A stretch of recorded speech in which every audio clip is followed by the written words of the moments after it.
Excerpts from Henry's diary. June 21st, 1893. I had lunch with Lanyon today. It was like a ray of light in the darkness that arose between us. Our conversation reminded me of the early days of our union, varied and delightful, flowing effortlessly from one topic to the next, as we explored, sampled, and delved into the breadth and depth of each other's minds. If I were to receive such conversation from a stranger, I would count myself blessed to have received a rare jewel of intelligence and humor in the dank gray swamp that is usually called polite conversation in London society. With Lanyon, I couldn't help but compare it to our past conversations. I couldn't help but find it insufficient. To an outside observer, it would seem that nothing had changed in our marriage, no weakening of feelings, no diminishing of her assurances of love and devotion. However, compared to our relationship just a month ago, maybe even 2 weeks ago, something is missing. Something that I cannot name, but which I nevertheless feel as clearly as the beating of my own heart, like the pain of my own soul. The heart we once shared. The soul that once flowed through both of our earthly vessels. If most married couples were asked where their deepest communication takes place, I believe their answer might be the marital bedroom, and it was certainly the chapel in which Lanyon and I worshipped passionately. But the purest fire of our passion has always been in the union of our minds. Those places where our souls and brains met. The laboratory, the classroom, the living room constituted the altar of our union, the cathedral of our love. It was there that we became greater than the sum of our parts. I still remember the moment we first experienced this union almost 2 years before our bodies followed it. Lanyon is my wife's maiden name. Her name is Hyde. Many years ago, when Colonel Lanyon, her father, asked me to teach her at Bedford College, I considered it a reasonable exchange. The colonel, thanks to his significant connections, secured me a position as a science teacher at a new London college, one of 2 that accepted female students. I had access to the resources of the college, use of the colonel's house in London, and a privileged academic position. The latter was especially valuable given the unfortunate events that brought my association with Cambridge University to a premature end. The colonel also offered me the services of Poole, his former sergeant and the man with whom I had served in Afghanistan. Poole resigned with his commanding officer and found work in the Lanyon household, but soon discovered that he was better suited to city life than to rural life. To put it mildly, he was quite interested in joining Miss Lanyon and me in London. In exchange for the colonel's generosity, I had to court the most sullen and socially awkward of Lanyon's 3 daughters. Based on my interactions with her sisters, I expected Miss Lanyon to also be an airhead, a social climber whose intellectual ambitions began with fashion trends and ended with small-town gossip about West Hayward, the small village where they lived. However, although the eldest Lanyon daughters were empty-headed creatures, it cannot be denied that they were skilled in the art of communication. It didn't take me long to realize that the same couldn't be said about Hyde Lanyon. Miss Lanyon sat on one side of the compartment, and Poole and I sat on the other. The sergeant, tired from some farewell celebration that took place the day before, immediately fell asleep. I set about getting acquainted with the latest innovations in the field of chemical pharmacology, which was of particular interest to me. Unfortunately, the learned treatise I read managed to be both verbose and untalented. Moreover, I was distracted by Miss Lanyon's piercing gaze, which was constantly directed at my face. Based on her mannerisms, I assumed she was either mentally retarded or boring and conservative, which did not make me optimistic about our professional relationship. Finally, I couldn't take it anymore. "Miss Lanyon, you have hardly taken your eyes off me since we left the station," I proclaimed, meeting her persistent gaze with mine. "Is my tie out of place? My hair is disheveled? What, pray tell, could be the reason for such intense and, apparently, contemptuous attention?" She blushed, and her gray eyes grew even wider. "I beg your pardon, sir," she said softly. "I didn't mean to upset you." I was impressed by her soft tone, no doubt intended not to wake Poole. However, knowing his military habits, I understood that nothing short of an artillery salvo could wake him up. "Never mind my frustration, young lady," I replied with a stern tone and a raised eyebrow. Please explain your inappropriate attention. That is, she stammered. Well, there's just so little known about you. As I watched the blush spread across her face, I felt my mood soften. As a scientist, and therefore suffering from an abiding curiosity, I felt some sympathy for my fellow sufferer. As for her social awkwardness, this was a common occurrence among people of science, and ironically made me more hopeful about her intellectual prospects. After all, I spent most of my academic life around people who could talk for hours about the benefits of a surgical procedure, but were incapable of having a pleasant conversation about the weather. With a light heart, I began to answer her questions, at least those that could be discussed in polite society, and soon we were carried away in an amusing and unexpectedly pleasant conversation. In the course of our conversation, I also discovered that Poole's wartime habits had changed in West Hayward, as our voices eventually awakened him from his sleep. "Ah, Hesty," he muttered. "You got him talking. Bravo, miss." Miss Lanyon stared at him. "And what does that mean, Sergeant Poole?" she said sharply, hinting at her father's commanding voice. "Only that you and the good doctor are perfect for each other." Poole grinned lazily, stretching. "A brilliant mind coupled with an unparalleled inability to communicate." "You're close to insulting me, sir," I growled, trying to hide my smile. "I can demand satisfaction." "I'm not going to fight the doctor," Poole smiled, "especially with someone I owe so much to. Although, I suppose you could stitch yourself up after a fight." "You make me regret the times I used my surgical skills on you, Poole." Miss Lanyon blushed sweetly as Poole laughed. "Oh, don't try to scare me with your stern professorial air, Henry," said Poole. "I have seen you too often before breakfast to be afraid of your anger." He grinned. "What a couple, Henry and Hesty. No, wait, Henry and Lanyon. Less obnoxious alliteration." "I think I liked you better when you ordered the soldiers to dig restrooms," I muttered, much to the amusement of Poole and Lanyon. When we began our journey to London, I must confess that I regarded Miss Lanyon as nothing more than a curiosity, a young woman of fortune who pursued higher education as a sport. In our conversation, however, I discovered a lively and brilliant intellect, coupled with a spirit that, despite her reserve, soon revealed itself to be as adventurous and fearless as my own. And just as my own intellectual explorations set me apart from the crowd, so did she. Like me, she chose a lonely and difficult path. In this railway compartment, we began a meeting of minds that has lasted almost 10 years. An intellectual passion that brought Lanyon to my laboratory, where she first served as my assistant and then took her place as a colleague. A physical passion that ignited me, body and soul, beyond all understanding. Communication that healed the deep wounds Afghanistan had left on my soul and eventually brought me back into society.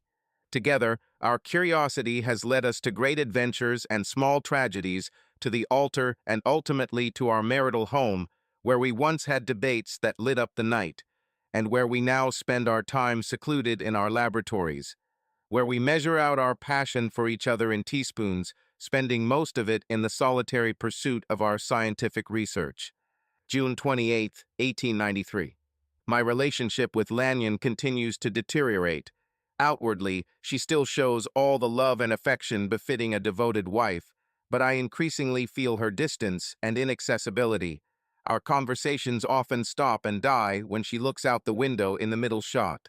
Or worse, her eyes seem to glaze over and turn inward, closing on me as she contemplates the mysteries of her own unique mind. Even Poole and Mrs. Willoughby, our housekeeper, seem to have noticed the change in our relationship and tend to avoid the room when we are alone. Our once cheerful home became gloomy and silent. Lately, Lanyon has begun to walk carefully, as if quietly suffering from some ailment in her back and limbs. She also began to dress differently. Until a month ago, she preferred to wear corsets and skirts at home, delicate and sophisticated outfits that brought us both great pleasure. In the lab, she preferred blouses, noting that their long sleeves and high collars protected her pale skin from the harmful effects of harsh chemicals and reagents. Now she constantly wears blouses, hiding her seductive body. In the bedroom, her attire underwent similar changes. She had replaced the floaty nightgowns of a few months ago with a collection of flannel nightgowns more suited to an elderly and demure country church wife than to a woman of 29. Like blouses, they cover her body from neck to ankle, wrist to wrist. Despite her dull and unattractive clothes, she continues to perform her marital duties, providing her physical abundance with a grim determination that has replaced the joyful passion she once brought into our bedroom. She refuses to undress, preferring to lift her nightgown up to her waist so I can access her most sensitive area. In bed, she stood as still as a corpse, closing her eyes, as if in the words of the infamous warning, she was contemplating the future greatness of England. This is, as one can imagine, extremely unsatisfactory. I'm starting to think about taking my passion outside of the home, which previously seemed impossible to me. However, a need is a need, and I will not force my biological needs on an unwilling spouse. What once our closeness illuminated my days and flavored my dreams now turns our nights into sorrow and disgust. Unfortunately, this is just one of the changes that have recently turned our bed into a torture chamber. My dreams also became darker and scarier. They have always been a crowded place, filled with ghosts dating back to my time in Afghanistan. But recently something new has joined them, something equal parts terror and seduction. Dreams frighteningly new, but terribly familiar. Despite the nightmares that haunt my quiet hours, I increasingly fall asleep earlier and wake up later. I sleep more than ever, but I wake up every morning exhausted and tired, exhausted by the dullness and monotony that have become part of the dull and monotonous life. I shudder to think about what my life is becoming. July 5th, 1893. As passion leaves my marriage, my home, and my life, I begin to wonder what insidious forces are behind these changes. Is it just part of middle age? Must the frantic energy of youth always give way to the dull monotony of maturity and routine? Should my life be reduced to 3 mornings a week in the lecture halls of Bedford College, where I impart the secrets of nature to overweight students who would be more useful to the world as subjects of vivisection than as future surgeons? An afternoon at a club, engaged in meaningless conversations with gentlemen who flaunt their wealth and position to hide their complete lack of intelligence and originality. Dinners with my wife, who has replaced the flowery speech of yesteryear with light gossip about neighbors and passing comments about home decor. I wondered if all the Lanyon sisters were truly cut from the same cloth. My only consolation remains in the laboratory, where the amber light of Mr. Bunson's burners and the rainbow potions in the ringing glass flasks continue to sing their lilac song. Yet even here my joy seems muted, a fire that struggles to stay bright in a world that is becoming increasingly dull, dank, and gray. July 8th, 1893. Today, I lightly brushed Lanyon's arm as she passed me in the dining room. She stumbled back and hissed at the sudden burst of pain. She quickly recovered, smiling wryly at me, saying that she was suffering from a woman's disease. I wonder if she has forgotten my medical training and that the debunked theories about hysteria and wandering wombs will find little support from me. No, my education dictates that there are very few female ailments that can show up like a tender hand. Obviously, I need to research. July 13th, 1893. Part of our mystery was solved, although God saved me. We are faced with an even greater mystery. Lanyon continues to walk carefully around the house, showing signs of physical discomfort that, if anything, is getting worse. After observing her pain for a week, I asked questions, to which she answered with irritation that he suffers from female ailments, and I remain perplexed. She has refused all medications offered, and the situation continues to worsen. Meanwhile, my nightly journeys are becoming longer and more disturbing. Many nights I go to bed before Lanyon, barely waiting until 8 p.m. before sleep takes over. I can hardly get up before 10 in the morning. However, last night I realized that the information I needed could be obtained through an overnight investigation, so I forced myself to stay awake until Lanyon retired. To this end, I changed my usual drink, giving up brandy in favor of a few glasses of wine and coca. As for Lanyon, I added a few drops of laudanum to her favorite drink. The wait seemed endless as she clung to consciousness with grim determination. Several times I looked up from the book to see her looking at me, foxy look. It was as if she was trying to wait me out so she could see me in bed and asleep before she went to rest. Her desire to accompany me to the bedroom is very strange, especially since our activities in this room have been so intense lately. After Lanyon departed for dreamland, I waited another half hour before my growing fatigue made it clear that my own forced journey into the dream world was imminent. Entering the bedroom, I brought a lantern, closing 3 of its 4 glass windows.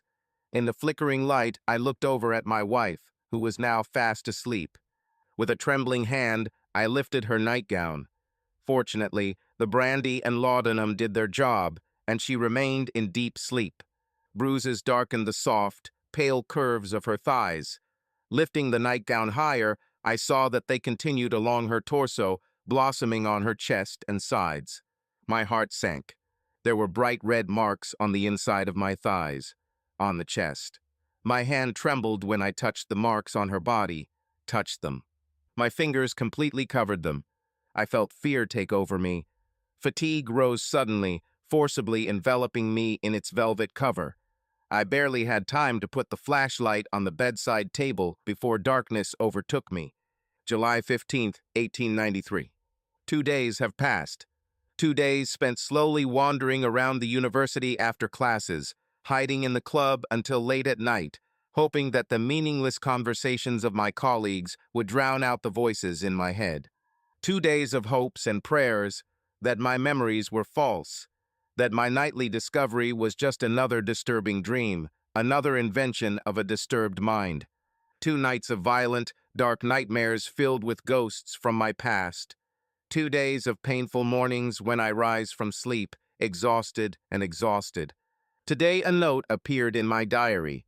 Rough, sloppy letters mocking the straight, orderly lines of my own handwriting. Dear Henry, Lanyon belongs to me. I'll pick her up whenever I want. Yours forever, Edward Hyde. Excerpts from the memoirs of Hesty Lanyon Jekyll. I remember the first time I saw Henry Jekyll. I remember his eyes. It was in 1881, at the reunion of my father's regiment.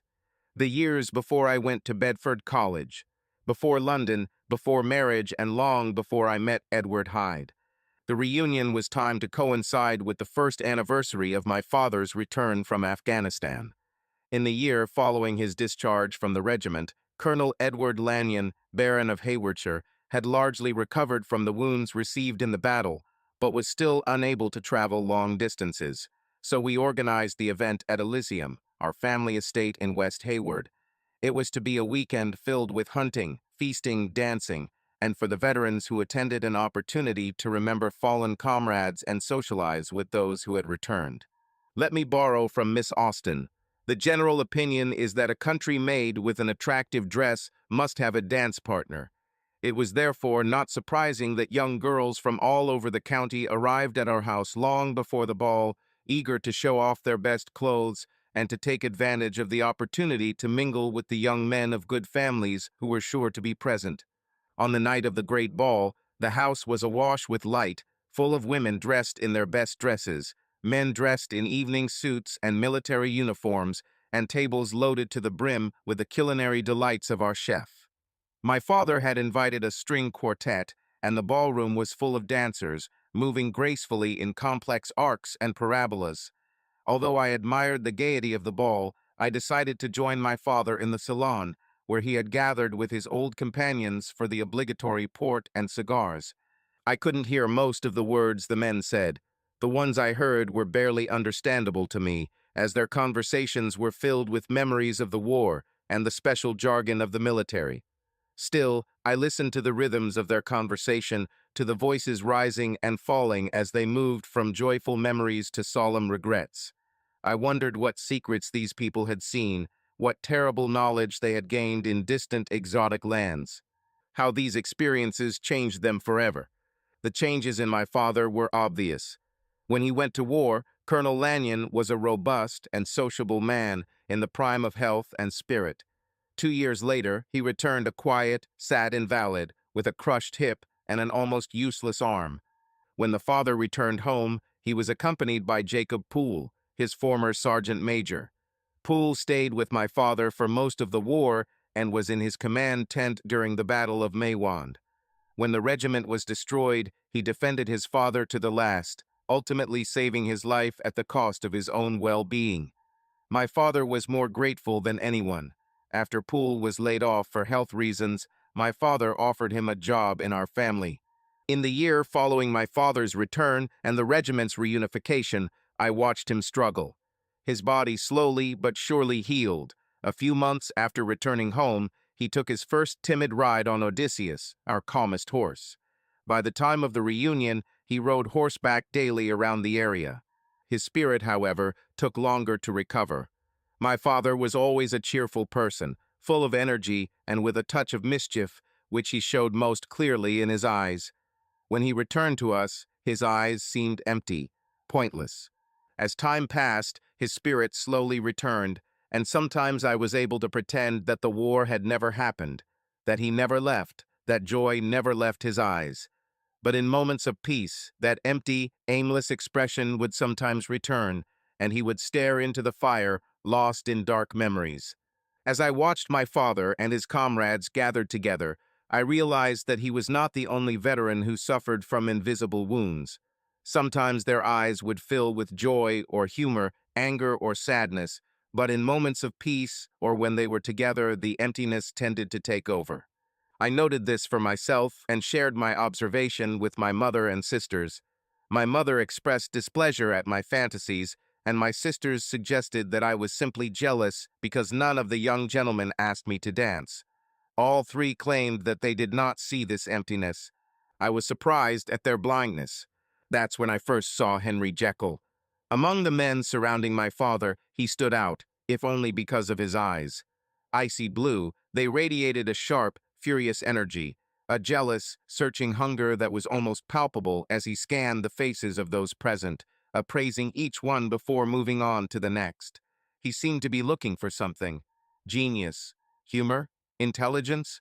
I didn't know what exactly he was looking for, but I imagined it as some kind of force that could complement his own, barely restrained impulse.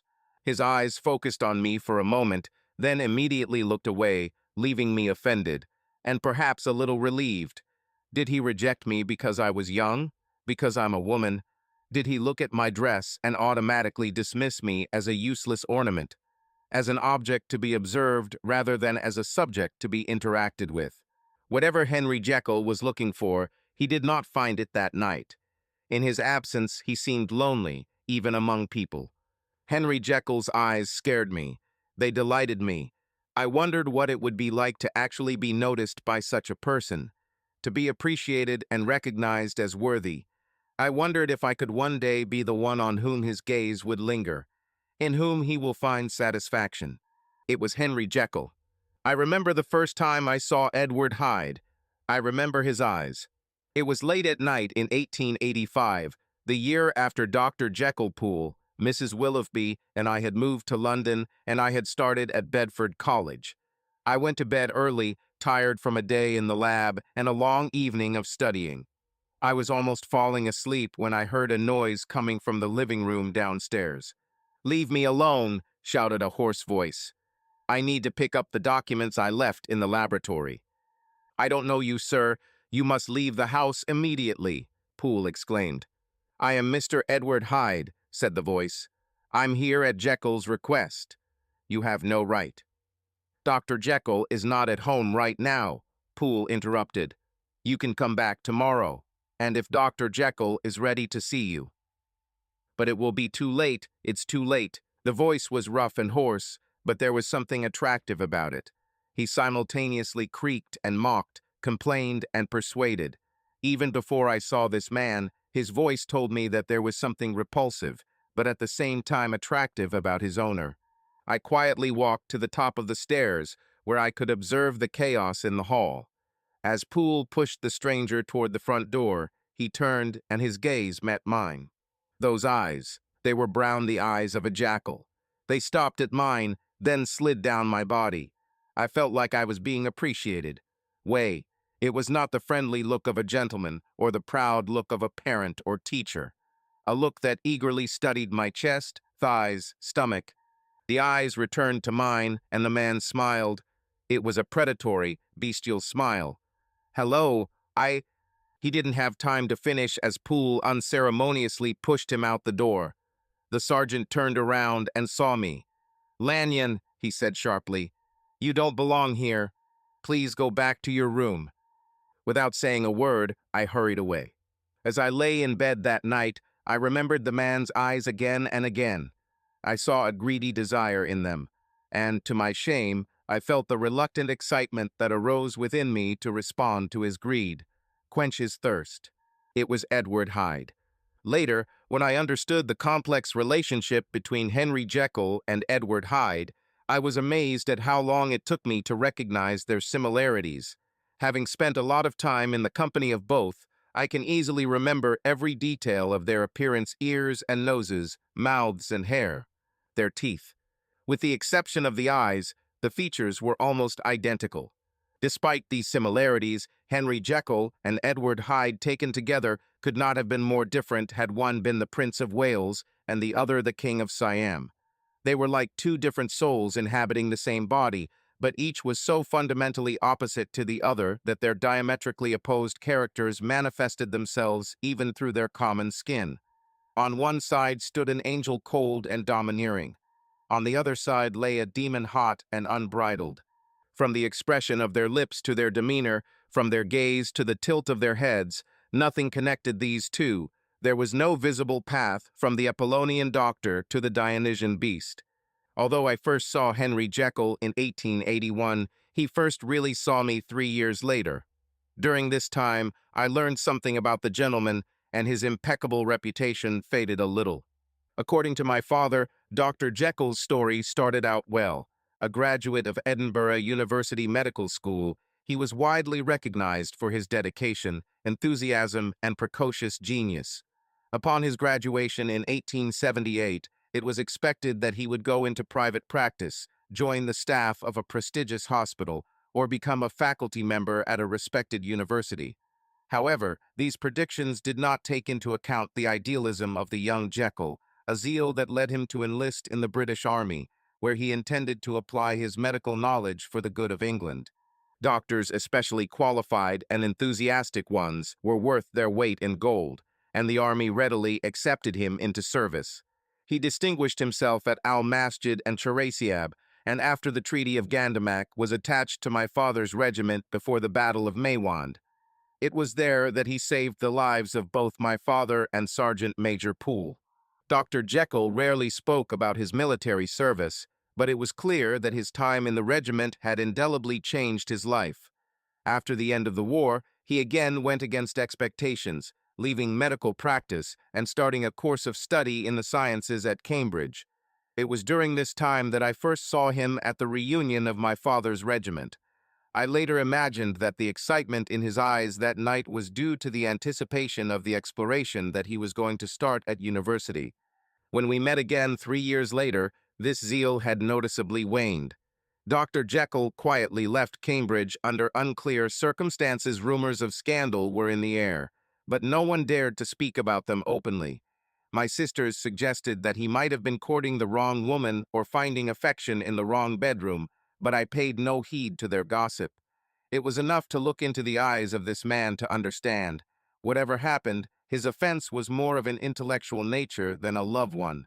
While Dr. Jekyll was at a professional crossroads, my family also faced some difficulties. As long-established members of the landed gentry, the Lanyon family traditionally held strict views on class hierarchy and the right people. However, this hereditary commitment to conservatism ceased with my father's generation. Despite his outward political reticence, Sandhurst's experience and promotion through the military promotes a more democratic view of women and the lower classes. Father and mother secretly sympathized with the views of Mill, Godwin, and Wollstonecraft political opinions that could have become an obstacle to the father's career if they had become widely known. While my father's physical recovery was largely a matter of time and exercise, his spiritual healing required something more. He was always a man of action and passion. If he had chosen church service, he would, without a doubt, have become a bishop. If he had devoted his life to politics, he could have become a prominent member of the House of Lords. Instead, he devoted his efforts to military service, and his career in the army provided him with a structure into which he could apply his impressive energies. With his retirement, this structure disappeared, leaving a void in his life. In the months following his return, he tried to find something that could restore his sense of purpose. The answer was found at Bedford College in London, which appointed him to the Board of Trustees. The institution providing higher education to women was well funded, but its youth, lack of prestige, and controversial mission of educating women left it in a difficult position to attract the best faculty. My father's logistical skills and social connections placed him in a unique position to advance the college's cause. His work for Bedford soon became something of an obsession and seemed to restore to him some of the energy and vitality he had left behind on the battlefields of Central Asia. My father's illness also became a catalyst for my own intellectual quest as I sought to help him heal his mind and body. I began by searching the Elysian library for manuals on how to treat my father's illnesses, only to discover that our family's literary heritage consisted largely of fiction, poetry, history, and travel writing. In fact, with the exception of a huge collection of butterfly books donated by my great-uncle Bertram, there were almost no scientific books, and it did not take me long to exhaust what little information our library had to offer. With my mother's help, I arranged for some sort of internship at the office of our local doctor, Dr. Whitestone. He wasn't exactly thrilled at the prospect of teaching the inquisitive and often impatient mind of a local noble's daughter. Had I been the child of a lesser family, I'm sure he would have quickly turned me out the door. However, the doctor could not afford to offend the most respected family in the area, and therefore tolerated my presence with undisguised irritation. I was given free use of his medical library, which I quickly studied with great eagerness. I soon negotiated the opportunity to help out in his waiting room, where I participated in the treatment of patients and even, on occasion, took over duties when the doctor's fatigue and my enthusiasm coincided to make it profitable for him. Within a year, I had achieved considerable success in suturing, a skill that my mother smilingly attributed to my childhood hobby of sewing and embroidery. Although I was grateful for the opportunity to learn from Dr. Whitestone, I was still frustrated by the limitations of his medical knowledge. From studying Uncle Bertram's books on butterflies, I learned a lot about their innate ability to transform. I wondered if there might be a process by which the human mind could somehow gain control of the tools needed to control the form, abilities, and functions of the human body. Could I somehow give my father the tools that would speed up the healing of his body and spirit? Give him back some of the youth and vitality that the war took from him. To expand my knowledge, I also sought the advice of Mary Drappett, a local midwife, whose knowledge of herbal and natural remedies far exceeded that of Dr. Whitestone. She also taught me a great deal about female anatomy and the treatment of what might be called women's problems, a subject in which Dr. Whitestone was remarkably ignorant. After a few years, I exhausted the resources of both my mentors and began to look for opportunities for further study outside of our village. By this time, both my sisters had already found profitable marriages with prominent young men, ensuring the continuation of the Lanyon family. Freed from my biological responsibilities, I turned to my parents with a request to give me the opportunity to continue my studies at one of the women's colleges that began to appear. As a member of the Bedford College Board of Trustees, my father found himself in a dilemma, torn between his political views and his concerns as a father. In Dr. Jekyll, my father saw the solution to two problems: the shortage of teachers at Bedford College and the need for an escort for his daughter. Despite his acrimonious separation from Cambridge, the doctor had an impressive resume, and his experience on the battlefield gave him a knowledge of human anatomy and a practical understanding of the healing arts that far exceeded that of most of his peers. I don't know what manipulations my father made, but it was soon decided that I would begin my studies at Bedford in the fall. My education would be under the supervision of Dr. Jekyll, security would be provided by Poole, propriety would be looked after by Mrs. Willoughby, a widowed housekeeper, and cook who was eager to move closer to her family in London, and everyone would live in my family's home on Cavendish 17 Square, London. Although I was looking forward to studying at Bedford College and exploring the city, Dr. Jekyll dampened my enthusiasm. His demeanor when loading my luggage for the trip to London vacillated between indifference and irritation, and when his cold gaze fell on me, it was obvious that he considered me almost unworthy of attention. In fact, as his eyes ran over my traveling suit, I am quite sure that he saw in me no more than a pale reflection of my sisters, albeit lacking their sense of style and ability to carry on easy, if empty, conversation. As for me, I felt apprehensive about the upcoming day's journey in the company of such a stern man. It didn't take long for us to come into conflict. It seemed that while I was noticing the doctor's cold gaze, he was also assessing me, and not even an hour into our trip, he began to question me about why I was studying him so closely. I stuttered, apologizing, which eventually turned into a conversation about his work at Cambridge, my experiences with Mrs. Drappett and Dr. Whitestone, and our respective ambitions for Bedford College. This journey began with hostility, but ended in friendships that lasted many years, and that ultimately led me to the greatest adventures and tragedies of my life. Having spent my youth in West Hayward, I had been a somewhat ignorant country cousin, set free in one of the greatest cities in the world, and it took me some time to adjust to the hustle and bustle of London. The Marylebone neighborhood where we lived became my new village. Although not the busiest area of the city, it still attracted a large number of visitors, and the blocks between the college, our house in Cavendish Square, and nearby Regent's Park were home to all manner of street vendors and beggars, readily available girls and pickpockets. To my untrained eyes, this was a source of both constant admiration and endless anxiety. Fortunately, Poole and Dr. Jekyll took it upon themselves to accompany me on my daily walks. If it had not been for these two gentlemen, I fear I would too easily have been lost in the whirlpool of wonders and horrors among the seething, moving mass of humanity. Although my acclimatization in London was quite stressful, I felt at home in Bedford. I enjoyed the excitement of the laboratories and classrooms and basked in the extensive resources of the college libraries. Although my scientific knowledge was sketchy, my practical skills learned from Dr. Whitestone and Mrs. Drappett far surpassed those of my classmates.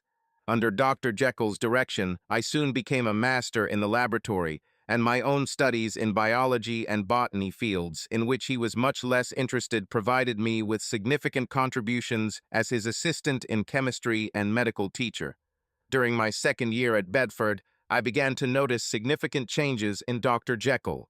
Most of the time, he retained that sharpness of mind which placed him far above other people, that insight which was reflected in his impeccable grooming and the precision of his appearance. Even in civilian clothes, he maintained the bearing of a soldier, with perfectly pressed collars, neatly combed hair, and a clean-shaven beard. However, as the freezing cold of late autumn began to grip the streets of Marylebone, the doctor's meticulous nature often gave way to slovenliness, both in appearance and behavior.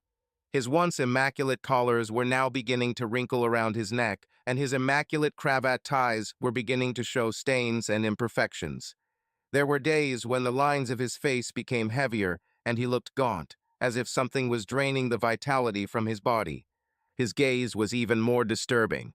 The icy gaze that used to search the world for intelligence equal to his own has now given way to the emptiness that I once noticed in his colleagues. At times his precise mind seemed clouded and dulled by fatigue and distraction. This creeping apathy also manifested itself in the laboratory, where a lazy disdain gradually replaced his former pedantry. This culminated one day when he began applying mercury fulminate to a heated beaker, which could cause an explosion in the laboratory and threaten the lives of the people in it. Screaming, I ran across the laboratory and stopped his hand before he attempted the dangerous procedure. Anger flashed across his face before he realized what he might have done. He immediately apologized, citing lack of sleep as the reason for his absent-mindedness. It was around this time that I first met Edward Hyde. It was a long time after our first meeting before I saw Hyde again, but sometimes I thought I could feel his gaze on me, a greedy, appraising gaze that seemed to cling to my clothes and press on my limbs like a sticky, polluted fog rising from the Thames after heavy rain, a viscous rot that I couldn't get rid of and couldn't escape. Meanwhile, rumors began to spread throughout Marylebone about a monster terrorizing the area. In light of the growing unrest in the community, Poole stated that it was not safe for Mrs. Willoughby and I to walk the streets unaccompanied, and he was exhausting himself in trying to protect us. These efforts were further complicated by Dr. Jekyll's apparent decision to move away from our home. He often stayed late in Bedford or locked himself in his laboratory, which was located in the basement and had a separate exit to the street. He forbade us to join him in his underground chambers and also began to eat outside the house. I soon noticed that days passed when I only saw him in classrooms, hallways, or around the college grounds. Although he remained pleasant to talk to, a distance grew between us. This could have gone on forever if not for my end-of-semester exams, which required me to spend long hours huddled with textbooks, notes, and papers. I studied in my room most of the time, but I also used the living room as there was more space to work and better lighting. "Mrs. Willoughby?" I called, thinking that the cook had dropped something. Having heard no answer, I headed to the kitchen, which I found empty. Continuing the investigation, I heard another roar, followed by rustling and grinding. The sound came from the basement. Remembering Dr. Jekyll's warnings about intruding into his laboratory, I froze at the top of the stairs, torn between alarm and obedience. Then I heard a scream. I rushed to the basement, followed by the sounds of further crashes and screams. The red flannel door of the laboratory was closed, but I managed to break through. The room was barely recognizable. On my last visit, it reflected Jekyll's meticulous order, with tools and materials arranged in glittering rows. Now the laboratory seems destroyed. Shards of flasks were scattered across the floor, accompanied by the broken and scattered remains of packing crates. The workbench was covered with chemical powders, pieces of equipment, scraps of paper, puddles of spilled liquids, and a variety of other debris. The most alarming thing was the doctor. When I entered the room, he seemed to be seized by some kind of seizure. In the flickering light of the Bunsen burner, I watched as he fought to stay on his feet. His muscles clenched and a grimace froze on his face. His eyes widened when he saw me. "Lennon, and no," he croaked, his pale, deathly face twisted in a spasm. "Go away." For a moment I was speechless as I watched him stagger and fight to keep from falling. "Dr. Jekyll, what's happening?" "I'll call Poole." "No," he shouted. "And no, no Poole. Leave me alone. Go back to your room." "I won't do this," I exclaimed, but my calls went unanswered. The doctor collapsed, clinging to the table as he fell against it. Avoiding shards of glass and debris, I walked to the other side of the table, deciding to help him. When I reached Jekyll, I found him curled into a tight ball, his muscles clenching as if he were in uncontrollable spasms. And then his eyes opened. They were brown. And then he smiled. I froze as he began to rise to his feet. His eyes met mine, and I was captivated by the cruel insight in their depths. I tried to step back. "Oh, a sweet sparrow flew into my room. Where are you going, young maiden?" he croaked. "Are we ending our reunion so soon?" I was silent, stricken with horror. This creature was so different from Dr. Jekyll, so alien, that for a moment I thought that something had happened to my friend and patron. Did this demon somehow deal with the doctor? And yet, even in my confusion, I realized that the truth was even more disturbing. This man in front of me somehow took the place of my friend and mentor. I have to go," I gasped. Collecting my thoughts, I retreated to the door. "Poole!" I screamed. "Faster!" Smiling, Hyde walked towards me. My sandal got caught on a piece of a broken box, and I lost my balance. The man immediately appeared next to me. His hands kept me from falling. "You shouldn't call him Sweet Sparrow," he wheezed. "We hardly need another witness to our conversation, do we?" This voice, a voice hinting at decay and decay, at secret knowledge acquired at great cost. I was fascinated. Torn between horror and admiration, I felt his hands grab my bodice. Tearing it apart, my eyes met his. Brown eyes. I barely felt his hands on my body. His mouth is on my neck. The darkness overtook me, and that's all I remember. July 29th, 1893. Last night, the dreams returned. Faces are laughing, screaming, lips covered with saliva stretch over yellow teeth. I'm soaring down the sidewalk on wings of liquor and delight. My hands wave towards the silent buildings and I bow. I scream with delight in front of their dark windows. Echo laughs in response. So free. When I wake up, the images are still playing in my mind. For a moment, I don't know where I am. I recognize my bed. My wife is sleeping next to me. I grab my diary. Flipping through the pages of neat, even notes, I find a familiar scribble. Dear Henry, Lennon is mine. I'll take it whenever I want. Always yours. Edward Hyde. This is not a dream, not a nightmare. It's been 7 years since I last encountered Edward Hyde. I thought he was gone forever, defeated by me and Lanyon, banished by the inexorable force of love and science. Since then, I realized that love and science, these forces in which I believed so much, were doomed to failure, to scattering in the bright light of day. After all, here he is, returning to the world of the living. Right in my diary, attacks my wife. Poloist returned last night. It's at least familiar. Although it sometimes takes a break to ride through another person's nightmares, it always comes back to me like a bad coin or a blood-red moon to remind me of my greatest aspiration, my greatest failure. I arrived in Afghanistan in 1878, straight out of medical school, with the smell of formaldehyde from the autopsy theater still clinging to my coat. Wrapped in a blanket of youthful idealism, I turned my back on the dirty politics of the hospital and the arrogant prestige of the university, choosing instead to dedicate my art and skills to nothing less than the advancement of humanity.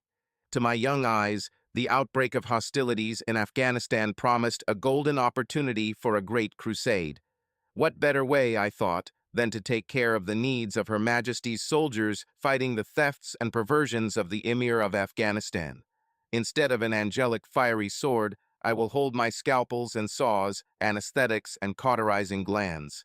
I will show the infidel the carrot of civilization, even as the armies of Britain are handed out the stick for their barbarity. What dreams I had, what arrogance I had. My first battle was at Cherasiab. At first, everything went according to plan. General Roberts's field corps stood in precise ranks. With shiny boots, gleaming guns, and bayonets, the stony-faced soldiers proudly awaited the approach of the enemy. Within an hour, the field became a frenzy. Roberts' forces attacked the Afghans from two flanks. Strange, rattling gunfire, which I later learned were Gatling guns, destroyed the enemy ranks. But the Afghans soon moved too close for the guns, and infantrymen on both sides engaged in close combat, exchanging blows and kicks, bayonet thrusts and saber thrusts. Soldiers and the red-coated Englishmen beat their opponents with rifles, like prehistoric troglodytes fighting over some piece of meat. Everywhere I looked there were blows, eye gouging, and rolling in the mud. Shiny uniforms turned into dust-covered rags. Men turned into monsters. And then Poloist appeared. Watching him charge into the fray on horseback, I held my breath. The red uniform glowed in the sun. The gold buttons shone. Man and beast merged into a flawless, fluid form. Astride his steed, wearing a pith helmet, he seemed almost a vision, the platonic ideal of the English soldier. He raised the saber like a polo stick, bringing it down in a perfect right-hand swing, and the ball flew across the field. For a moment I froze in place. Then I threw up. According to official reports, casualties at Cherasiab were light, but in surgery the difference between light and heavy casualties was academic. August 9th, 1893. Hyde is hiding. It's been 11 days since he haunted my dreams. Has he left, or is he just waiting in the wings? Last night Collins visited me in a dream. August 14th, 1893. Hyde left no new messages in my diary. I'm grateful for the silence, but also suspicious. I imagine him lying in wait, anticipating my next move. I feel his gaze on me. Lanyon continues to move away from me. I can only imagine the horror, confusion, and hopelessness she faces, torn between her commitment to our marriage and her fear of Hyde's attacks on her body. How betrayed she must feel, how terrorized by the demon in my body that relentlessly torments her. She watches over me every night, always making sure I go to bed before her. Is she trying to protect herself? Does she hope that, with her husband asleep, she will be safe from Hyde? I began looking through my lab notes from Cambridge and Bedford, hoping to reconstruct the steps I had taken to create the monster and perhaps find some clue to stopping its return. In these pages, I am confronted again with who I became in Afghanistan. On the battlefield, I saw acts of unimaginable heroism and unforgivable cruelty committed by both combatants and victims. I realized that my childhood trust in the wisdom of the church and the myth of English superiority were nothing more than comforting lies. We all British, Indians, Afghans, Russians carry within us angels and demons, the potential for good and evil intertwined in each of us. I became a doctor to bring order to the world, but in Afghanistan my virtuous dreams melted away like a cloud of dust in a hurricane. I was not a herald of British civilization. I was not a beacon of virtue. I was a tired, dirty tailor, stitching together dark futures from scraps of flesh. What happened to my dreams? What about the future I hoped to build for myself? I always imagined that one day I would become a husband and father, a practicing physician, and a pillar of the community. But that future now seemed both too small and too big for what I had become. In surgery, Jekyll, the idealist, a man who loved humanity and saw his brothers as vessels of God's grace, gave way to Jekyll, the surgeon. By the time I returned to England, I had become Tyreges, cut off from the common thread of humanity by the horrors I had seen and committed. I will never again be able to join the blind mass of humanity. Never again will I be able to take the path that I once paved for myself. It's time to give up your old dreams and look for new ones. If order and justice were to prevail, I realized that the very nature of man must change. We will have to unleash our angels and demons and tame each of them. I decided to build a door, a separation between these two sides of each person. Jacob's ladder, which would give man the strength to fight for a place in heaven and the virtue necessary to meet God face to face and demand satisfaction. My theology was questionable, but the goal was clear. God or evolution had brought humanity to this point. I wanted to take it further, to give humanity the power to control their destiny. And if I have to defeat God to do this, let the battle begin. From this simple idea, Edward Hyde was born. August 20th, 1893. Hyde stirs. I feel him just below the surface, looking through my eyes and assessing my world. I feel like he is waiting to be born again. At the same time, I scan my notes for an answer to the mystery of his revival, and perhaps the key to his defeat. When I returned to England after the war, I threw myself into a new quest with the same zeal with which I had previously immersed myself in my studies and surgery. The first step, I determined, was to separate the psyche, severing the bonds between angel and demon so that they could be summoned at will. Having destroyed the necessary psychic connection, the next step was to force the body to evolve accordingly, rearranging it to suit the needs of its various hosts. To do this, I used the body's natural tendency to adapt to new stimuli. A stressed body will want to protect itself, so I decided that I would inflict pain to force the body to align itself with its stronger, aggressive nature. Conversely, to evoke the more passive, softer side of the psyche, I evoked comfort to convince the body that it no longer needed to be ready to fight. Reading my notes, I shudder at the crudeness of my first attempts. Some men, in fact, seem to be born without an angel at all. I don't blame Cambridge University for its decision to secretly expel me. In my mad exploration of the boundaries of the human psyche, I succumbed too much to the demands of my own demons and caused permanent harm to many of my subjects. Some, I fear, will never see the outside world again outside of prison or a mental hospital. When I left Cambridge, I was lost. No longer a doctor, no longer a lecturer, no longer employed, I became a victim of my own ambitions. When Colonel Lanyon offered me a place at Bedford College, I jumped at the opportunity. I may not heal the world or change human nature, but I can do at least some good in the classroom. I can be helpful. My eyes open and I wake up in despair. This is my bed, and Lanyon sleeps next to me. My heart is racing. Hyde is back, and he's claiming his rights. Lanyon now spends long hours in his third-floor greenhouse, surrounded by his plants and potions. I remember the events of 8 years ago. However, this time Lanyon avoids me. However, we continue to share the same bed. After I found bites and bruises on her body, I decided that I needed to separate myself from her to protect her from the monster that lived inside of me. I tried to move into one of the guest rooms, but was met with violent anger. Facing the potential end of our union and avoiding China Wedgwood, which she threw at my head, I gave in to her demands to stay in our bedroom. But I'm confused. Why is she so adamant about sleeping in the same bed as me? Is she lonely? Is she ashamed? Is she afraid to let me out of her sight after the sun goes down? In Bedford those years ago, Lanyon was a balm to my wounded soul. In it, I had my first experience with my intellectual peer like me. She dreamed of expanding the limits of human potential, but her ambition lay in transforming the body's ability to heal itself. She imagined herself as a modern Prometheus, bestowing upon mankind the power of the gods, making him the master of his own evolution.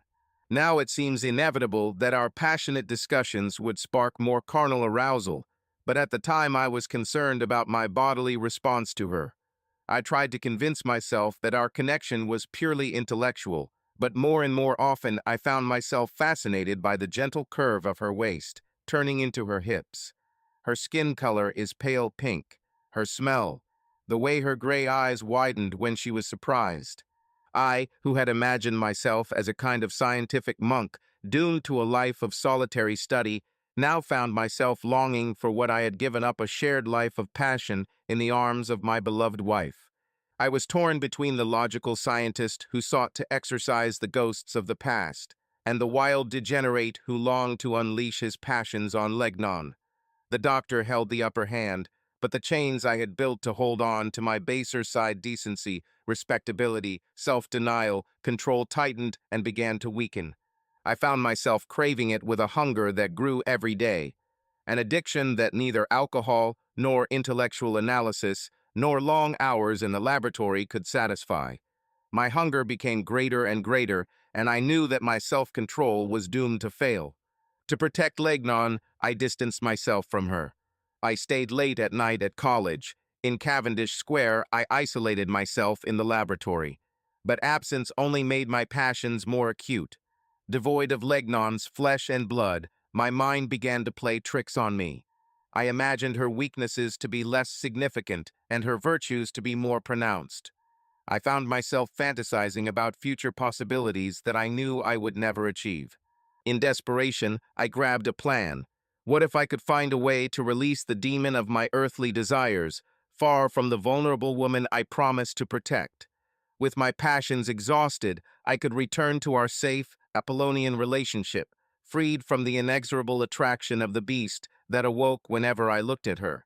I plunged back into my Cambridge studies, but this time with one change: I would now be my subject. September 8th, 1893. My sweet bird surprised me. When I wake up, she has already taken a position. On her knees, her hands clasped behind her back. With her head down, she follows me through the city. She sits where I order, stands where I tell her to stand. She knows that she is almost mine. She knows that this night is just the beginning of a new attack. She knows that this wall will collapse too. When I wake up, I can still feel Hyde's glee, his joy in having her.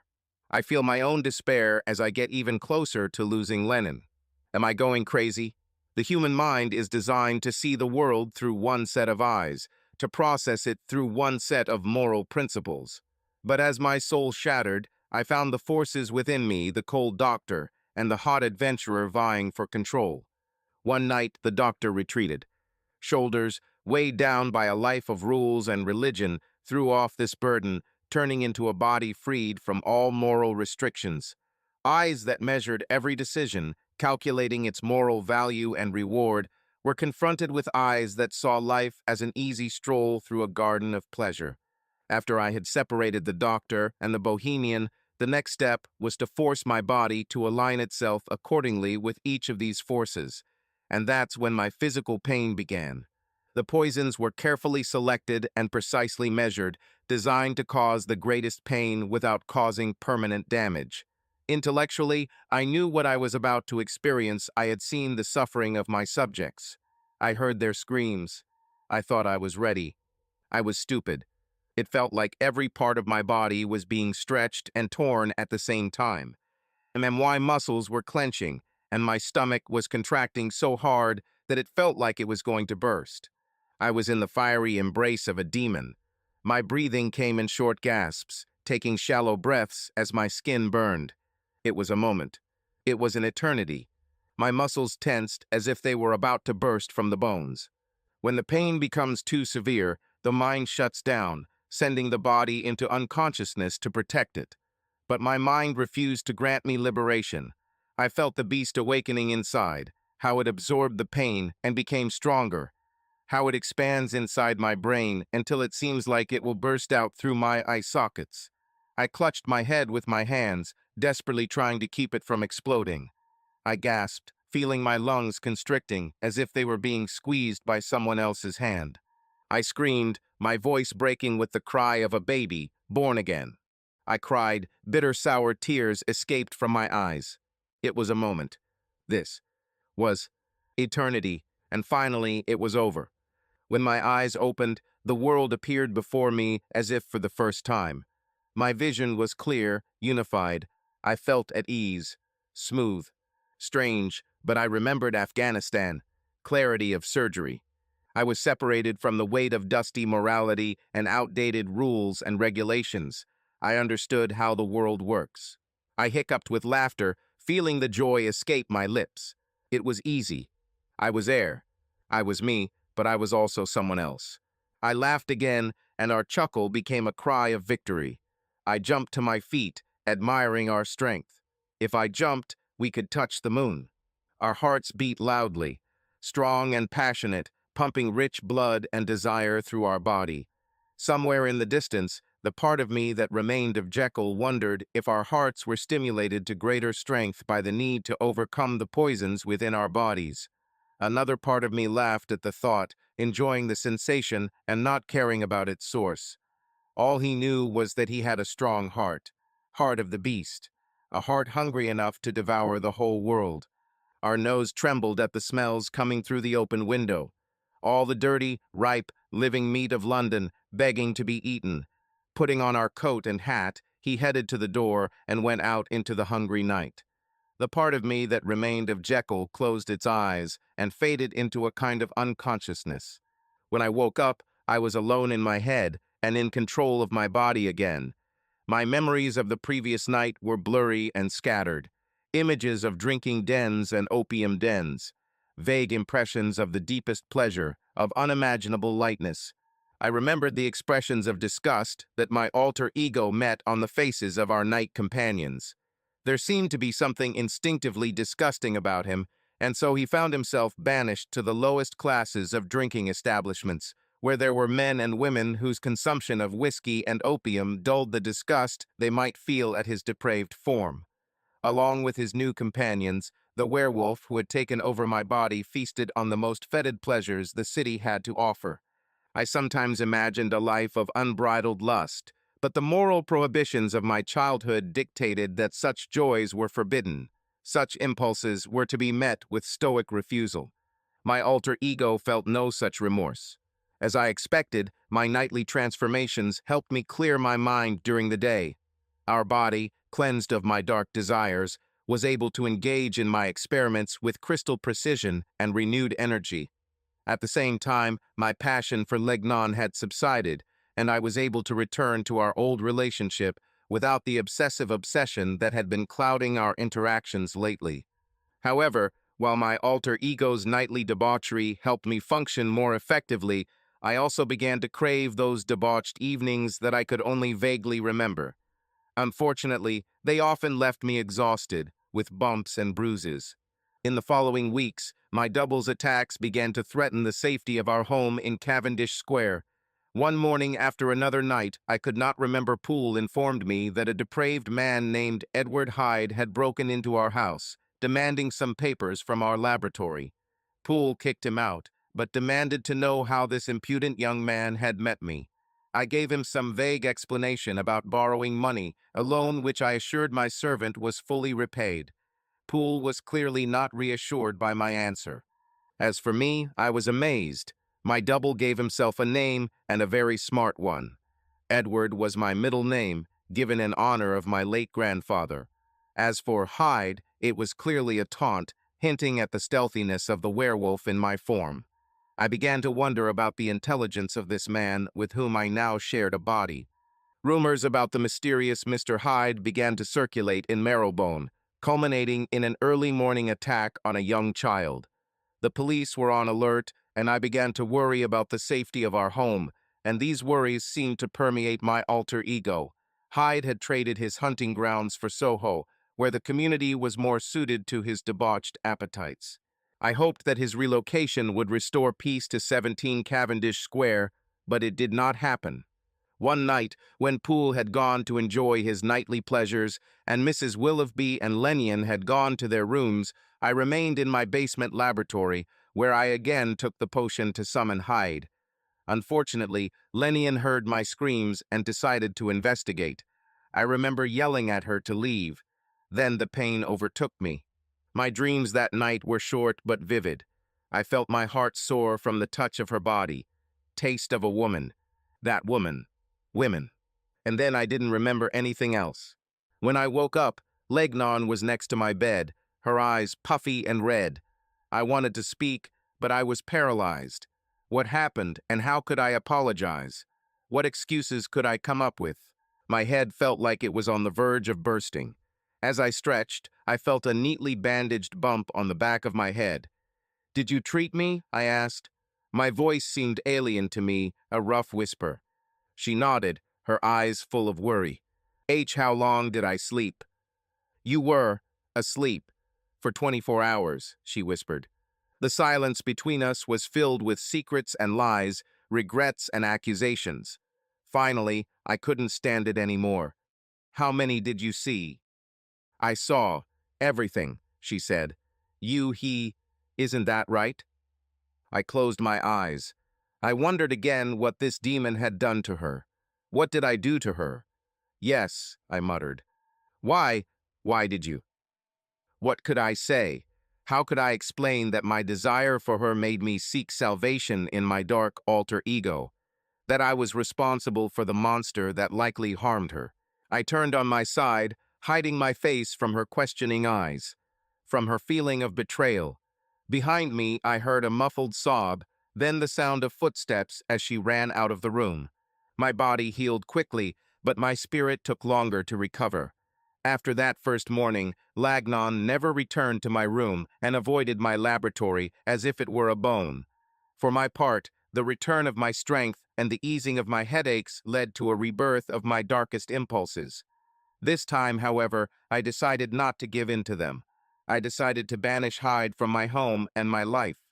Once I felt better, I cleaned out my lab, getting rid of all the potions and substances and removing all traces of the crazy experiments of the past months. I was assisted in this matter by Poole, who seemed as interested as I was in driving the monster out of our home. While we worked, I told him the whole story of what had happened in recent months. I saw something like compassion in his eyes, maybe even pity. But Hyde turned out to be more difficult to exorcise than I expected. A month after the attack on Lanyon, I was back in the laboratory, hard at work on a new project. Although I had abandoned my transformation plans, I was still obsessed with finding a way to control the angels and demons that fought within me. This time, however, I decided to develop a substance that would calm the demons without feeding them. Something like liqueur or laudanum, but without the loss of consciousness that accompanies intoxication. As with most of my endeavors, it was extremely ambitious, perhaps even over-ambitious. In the days that followed, as one research idea after another turned out to be hopeless, my frustration grew. One night, when faced with yet another failure, I felt the anger and frustration of my failures building inside me. I was suffocated by my weakness, my impotence. I surprised myself when I screamed and threw the Erlenmeyer flask at the far wall of the laboratory. I collapsed on the floor. Once again I failed. My heart was beating, and I was having difficulty breathing. Taking my head in my hands, I felt that it was full, overflowing with thoughts that were screaming to be released. Will I never achieve my goals? Will there always be another obstacle in my way? But then a cold calm entered my brain, suppressing the pain and fever. Why do I spend my nights in the laboratory, working on yet another failed experiment, when all of London is spread out around me, its many wonders waiting for me to enjoy? Why, indeed, do I waste my energy maintaining the facade of the virtuous Dr. Jekyll, when the joyful world of Hyde lies in the palm of my hand? I was bliss and ease.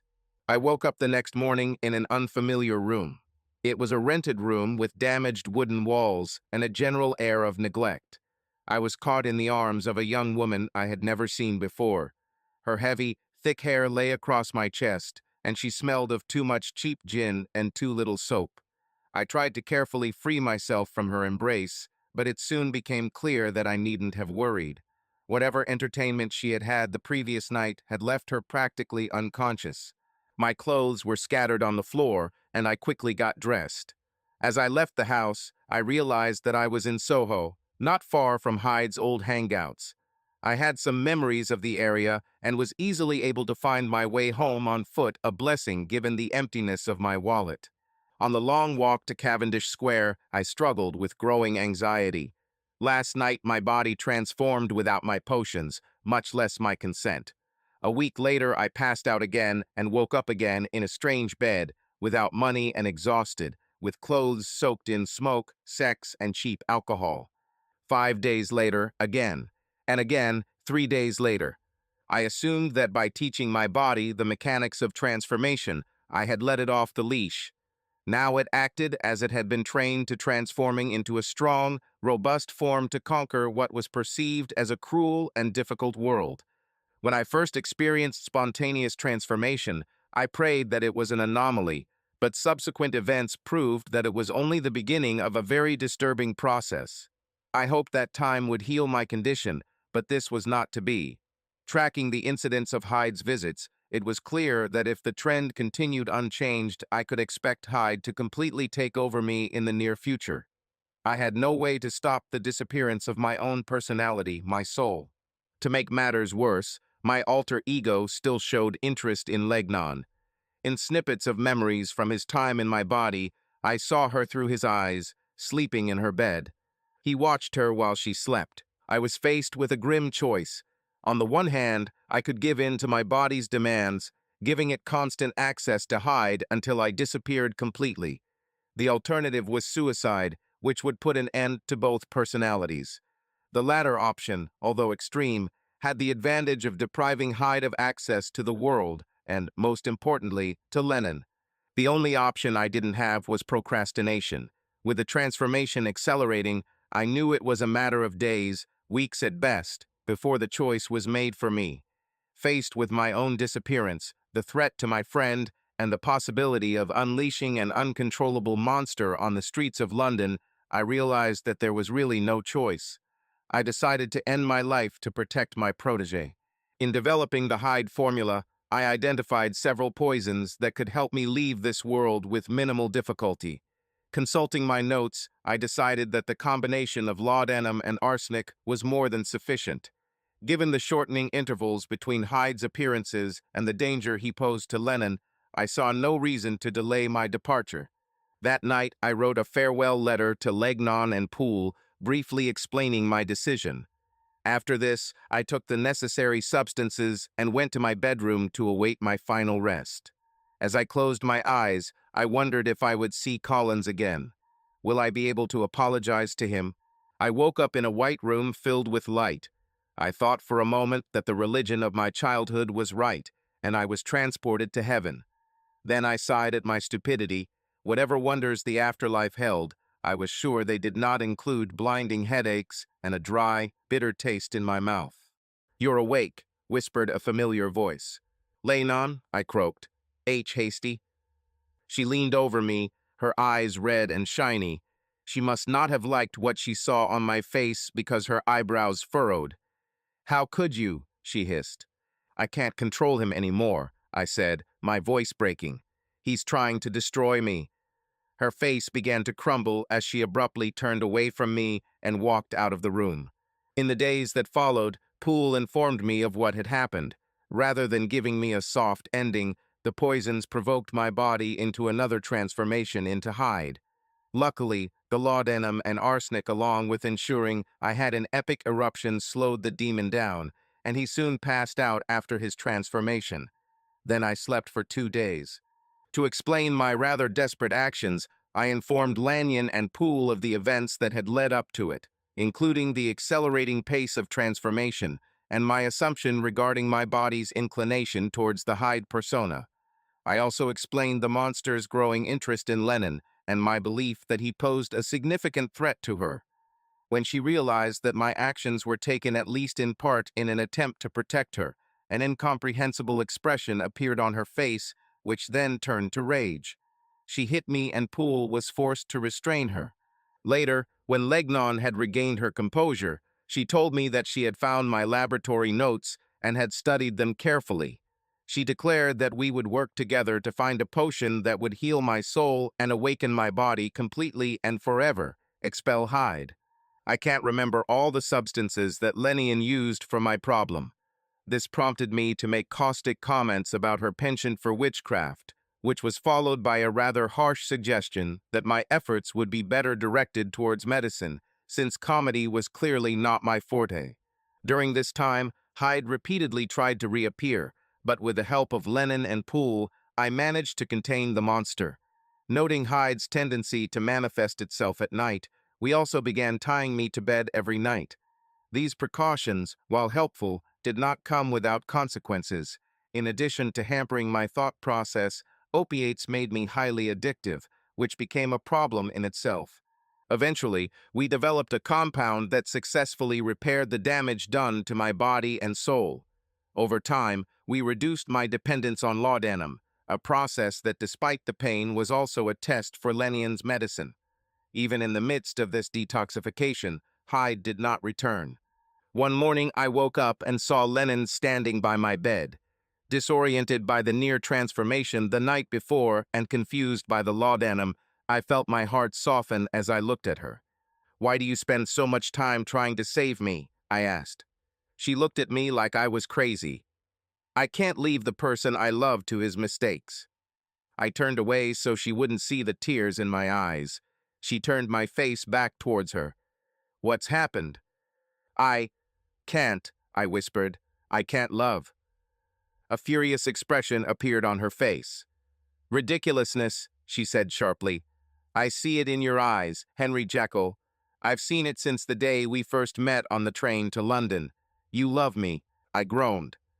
"Yes, I love you, Lanyon. Of course I do. But I can't doom you to this. To live with me." I covered her hand with mine.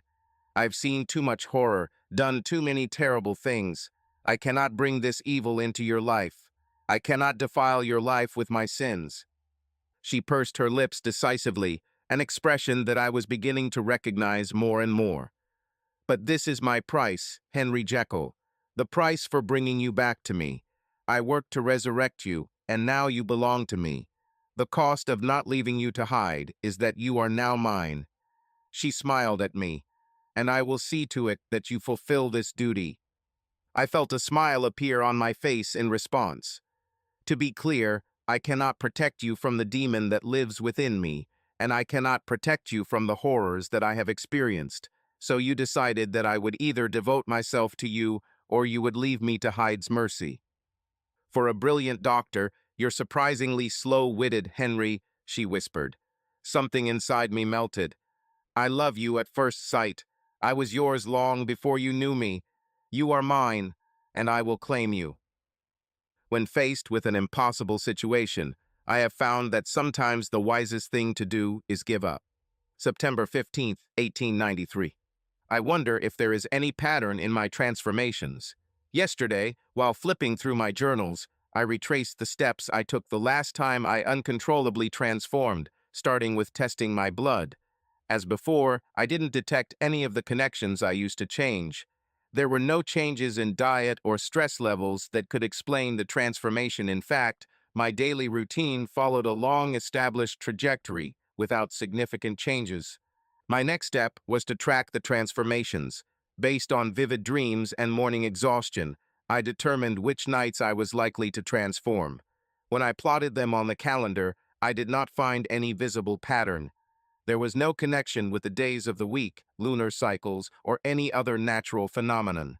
I even compared them to the liturgical calendar, but the mystery of my transformation seemed beyond the confines of even the Church of England. While this apparent fluke was disappointing, it also gave me hope. Unlike the last time, my transformations were neither speeding up nor slowing down. As far as I could tell, they were almost completely chaotic, although, on a larger time scale, they seemed to occur about once a week. I began to experience anxiety, a condition that I feared might be the catalyst for spontaneous transformation. Not wanting to resort to the sweet oblivion of laudanum, I increased my alcohol intake, which helped reduce my tension and calm me down. One day, on a rare evening when Lanyon and I dined together, I poured myself a third glass of wine, which was a rarity for me. I looked up and saw that Lanyon's gaze was fixed on the decanter in my hand. "Do you want some, honey?" I asked. "No, not today," she muttered, briefly meeting my gaze. She quickly turned away. Something about the intensity of her gaze unsettled me. When I finished my glass of wine, I went into the living room and soon into my bedroom. That night, I had dreams about Hyde again. September 19th, 1893. I woke up with memories of Hyde and Lanyon. With memories of her eyes looking at my face, her expression reflecting the struggle between her iron will and her desire to please. Submit. I woke up in despair. Lanyon joined me at breakfast, but again she could not meet my gaze. She avoided my attempts to start a conversation. Finally, citing urgent matters, she quickly left our house, as if running away from my presence. Reflecting on Lanyon's strange behavior, I realized that I was left alone in our house, which was a rare case, since my wife usually locked herself in her greenhouse. I had already decided to return to my basement laboratory, but something in Lanyon's expression the night before made me stop. There was some kind of secrecy and expectation in her gaze, and something else that I couldn't define. Was it possible that she held the key to my unexpected transformations? Her absence, I realized, provided me with a rare opportunity to explore her greenhouse and discover whether she had any role in the mysterious return of my alter ego. Finding her diaries was not so easy. I quickly found the notebooks she had left on her desk. They contained accurate accounts of her work developing drugs to treat cramps, irregular menstruation, and other so-called women's ailments. Of course, these were exactly the kinds of scientific studies one would expect from a female chemist, and, not coincidentally, the kinds of records that would most likely disgust a nosy husband. I wondered if they were some kind of red herring. My wife wasn't stupid, but her diaries seemed fake. They seemed a little too clever, a little too obvious a distraction. What I learned a long time ago was that Lanyon rarely did what I expected. I searched all the most obvious places, such as her closets. I then moved on to less obvious places like the backs of drawers and behind the lithographs of plants with which she decorated the walls of the greenhouse.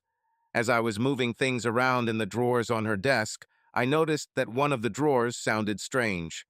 As I moved its contents, I noticed that there was a hollow sound and not the usual grinding sound of other boxes. After pulling out the drawer, I emptied its contents onto the table and discovered that there was a small gap between the bottom of the drawer and the front of the drawer. Carefully, I opened it with my nails, and in front of me was a small stack of leather diaries. She signed the dates at the beginning of each entry, so I chose the most recent diary and opened it to a random page somewhere in the middle. June 7th, 1893. After many late nights and days of studying, I was successful. I have transformed again, and now my research can continue. He even agreed to support me in my quest for knowledge, an offer that I am sure will make the difference between success and failure. But what will I have to give him in exchange for his existence? And how will I ever earn Henry's forgiveness? This is a big step forward, but it comes at a price. However, I must continue. If there's one thing I learned from Henry, it's that scientific discovery comes at a high price, and loyalty is measured by the willingness to pay the bills. And yet, still, I can't stand being in debt to a man like Edward Hyde. Excerpts from the memoirs of hasty Lanyon Jekyll. By the time the summer of 1893 turned to autumn, my relationship with my dear Henry, which had once been characterized by an almost supernatural intimacy, was in ruins. I'm afraid the blame for this lies with me. As my secret experiments became a secret life, I found it impossible for me to maintain the intimacy, intellectual and otherwise, that had always been the hallmark of our marriage. Judging by external signs, we have not changed. We continued to share meals, conversations, and a bed, but the meals became less frequent, the conversations became strained, and the bed became colder. By society's standards, our union seemed right, even exceptional, but we were never a particularly proper couple, and what might have seemed acceptable to others meant a time of coldness and alienation for us. I cannot say how Henry perceived this growing distance. He had never been a talkative or outgoing person as far as I knew. I was perhaps his only confidant, and my reserve took him by surprise. Of course, he tried to understand the reasons for our estrangement, but his intellect, so respected in the laboratory, was poorly suited to intrigue, and I was easily able to deflect him. Eventually, he gave up trying to bridge the gap between us, preferring to banish himself to his laboratory and anesthetize himself with increased alcohol consumption. For me, I found it increasingly difficult to balance my interest in Edward Hyde with my deep affection for my husband. What started out as scientific research turned into an outright betrayal, and I couldn't separate one from the other. Moreover, since my research was far from complete, I did not know how to stop or slow down its progress, even as it destroyed my once vibrant relationship with Henry. I could only pray that my experiments and my growing obsession with my subject would reach their conclusion before they destroyed our marriage. And that's where we found ourselves in early October, a wife unable to tell the truth to her husband, and a husband ill-prepared to bridge the distance that had come between them. A wife unable to meet her husband's gaze, and a husband unable to decipher the dark omens that gathered around him.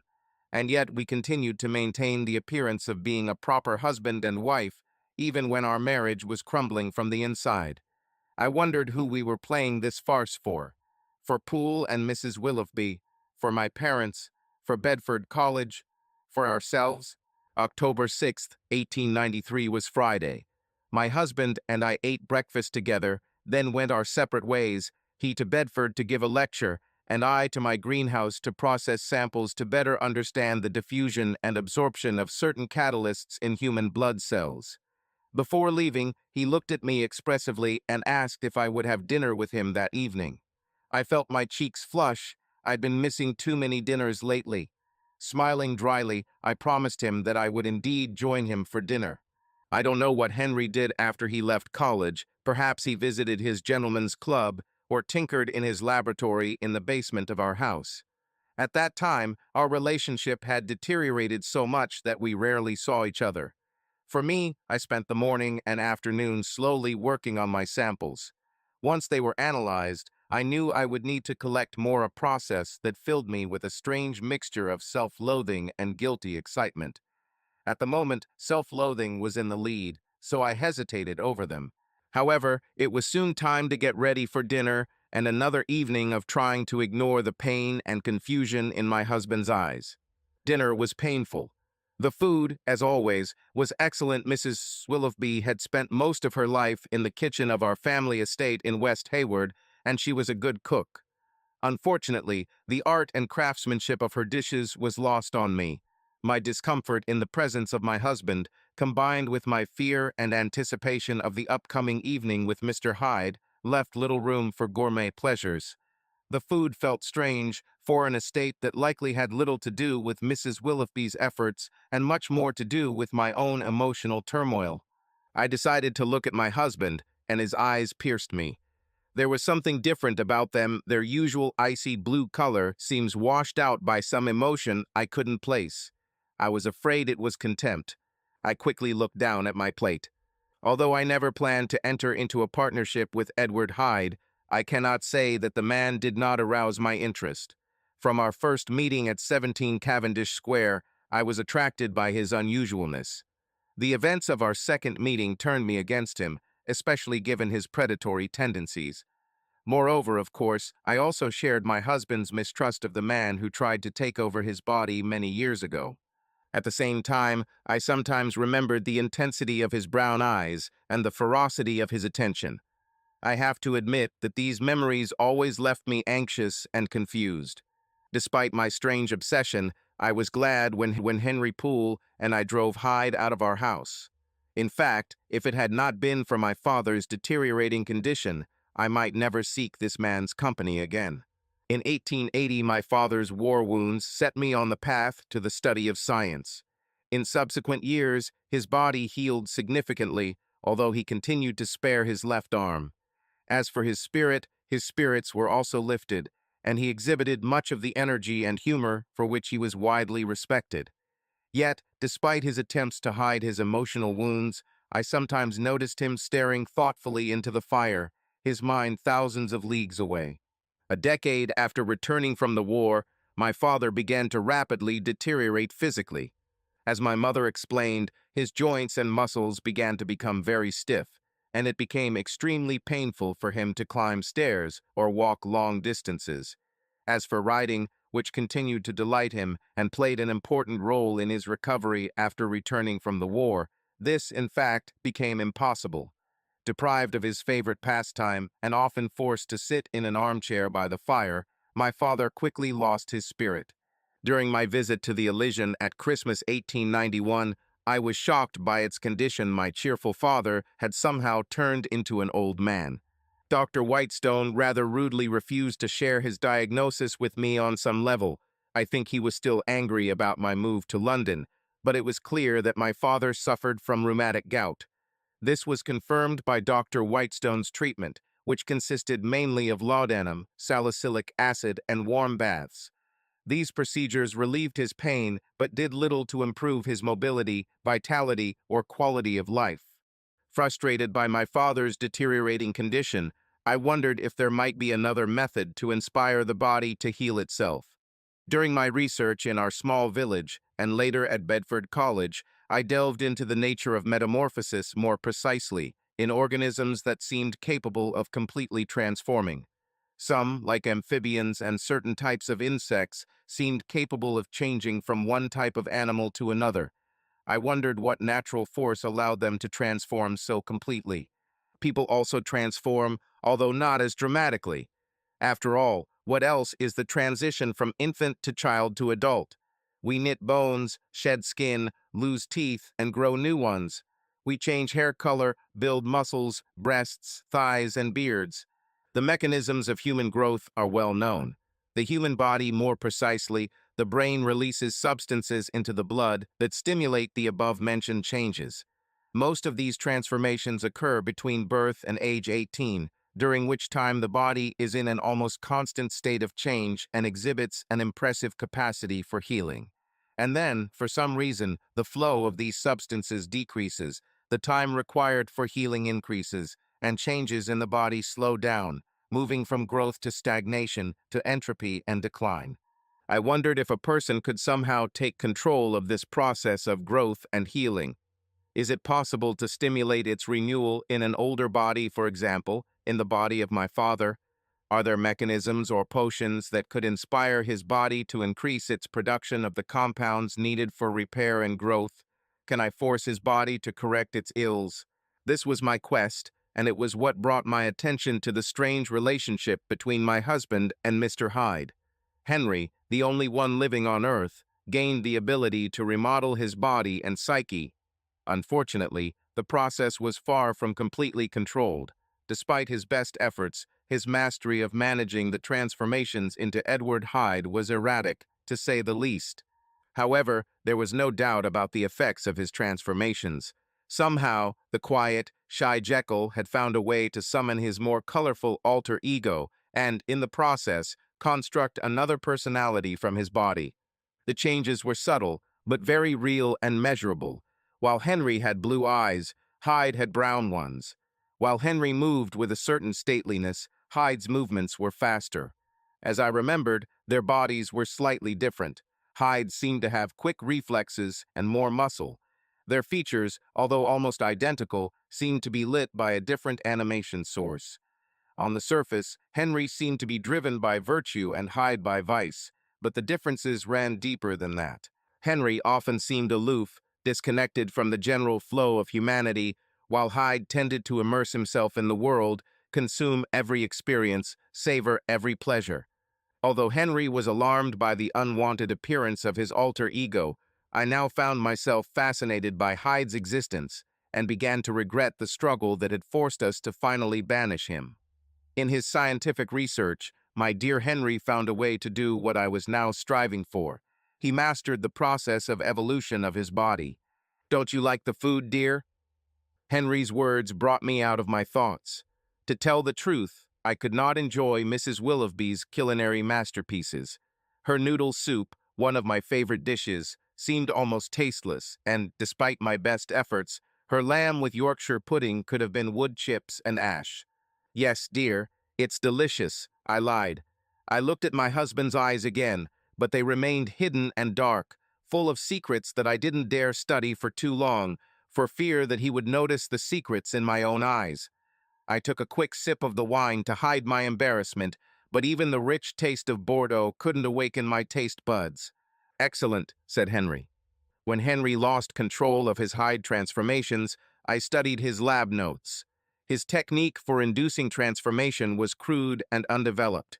He used psychoactive substances to fragment his own personality, and then used a primitive system of rewards and punishments to force his body to become attached to various parts of his psyche.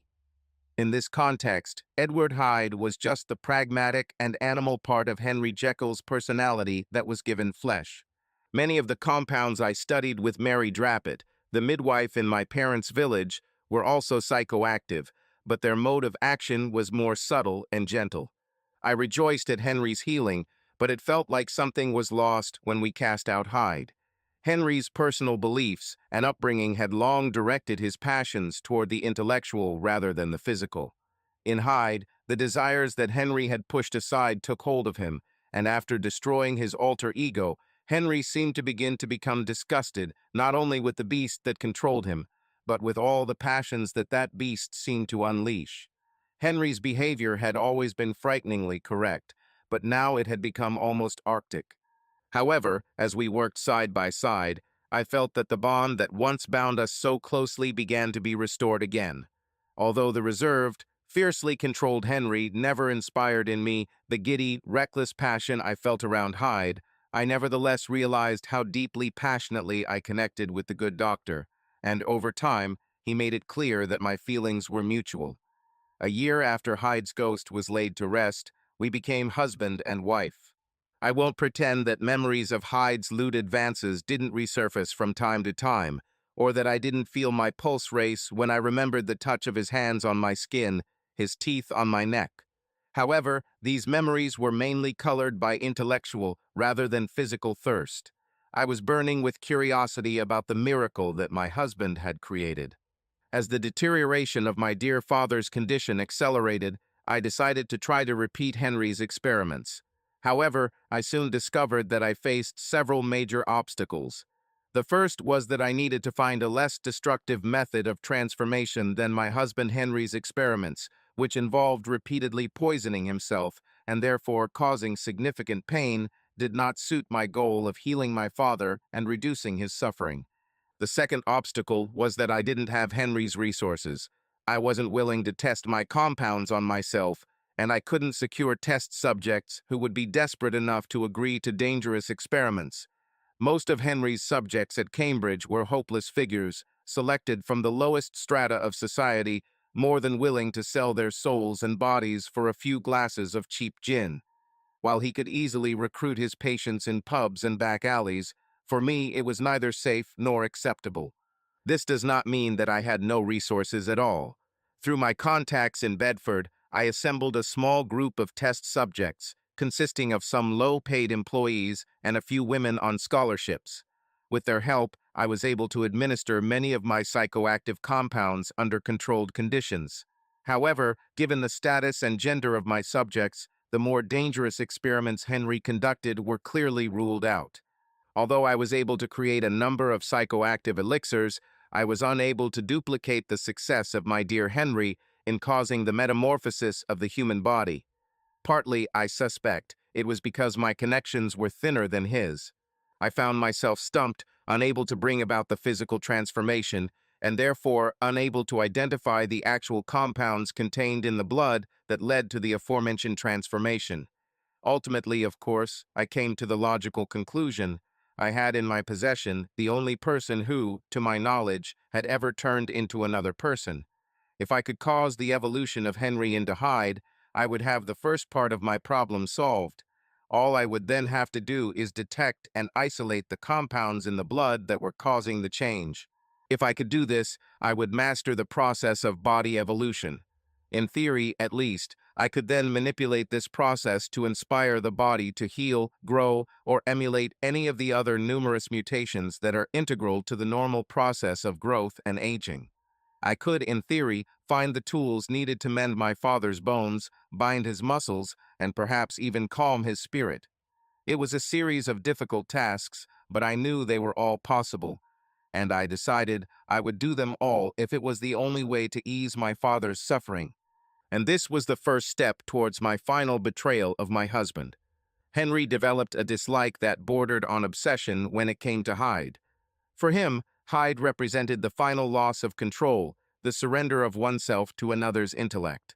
After the events of 1886, he became obsessed with his desire to maintain strict control over his emotions, which affected every aspect of his life, from the laboratory to the classroom to the marital bedroom. While I believe there was a part of him that yearned for the freedom that Hyde represented, those desires were greatly eclipsed by the horror he felt at losing himself. If I wanted to force my husband to turn back into Hyde, I would have to hide my efforts from him. I needed to create a new elixir that would inspire Henry to transform, but could be given secretly, ideally in food or drink, and that would trigger the transformation once he had secluded himself in the bedroom. Finally, the compound would have to dissolve on its own, since I wasn't confident in my ability to get Hyde to take the antidote.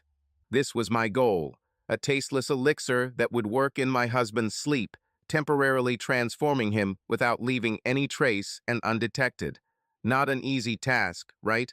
I started with familiar psychoactive compounds, all of which were part of my Hyde expulsion therapy.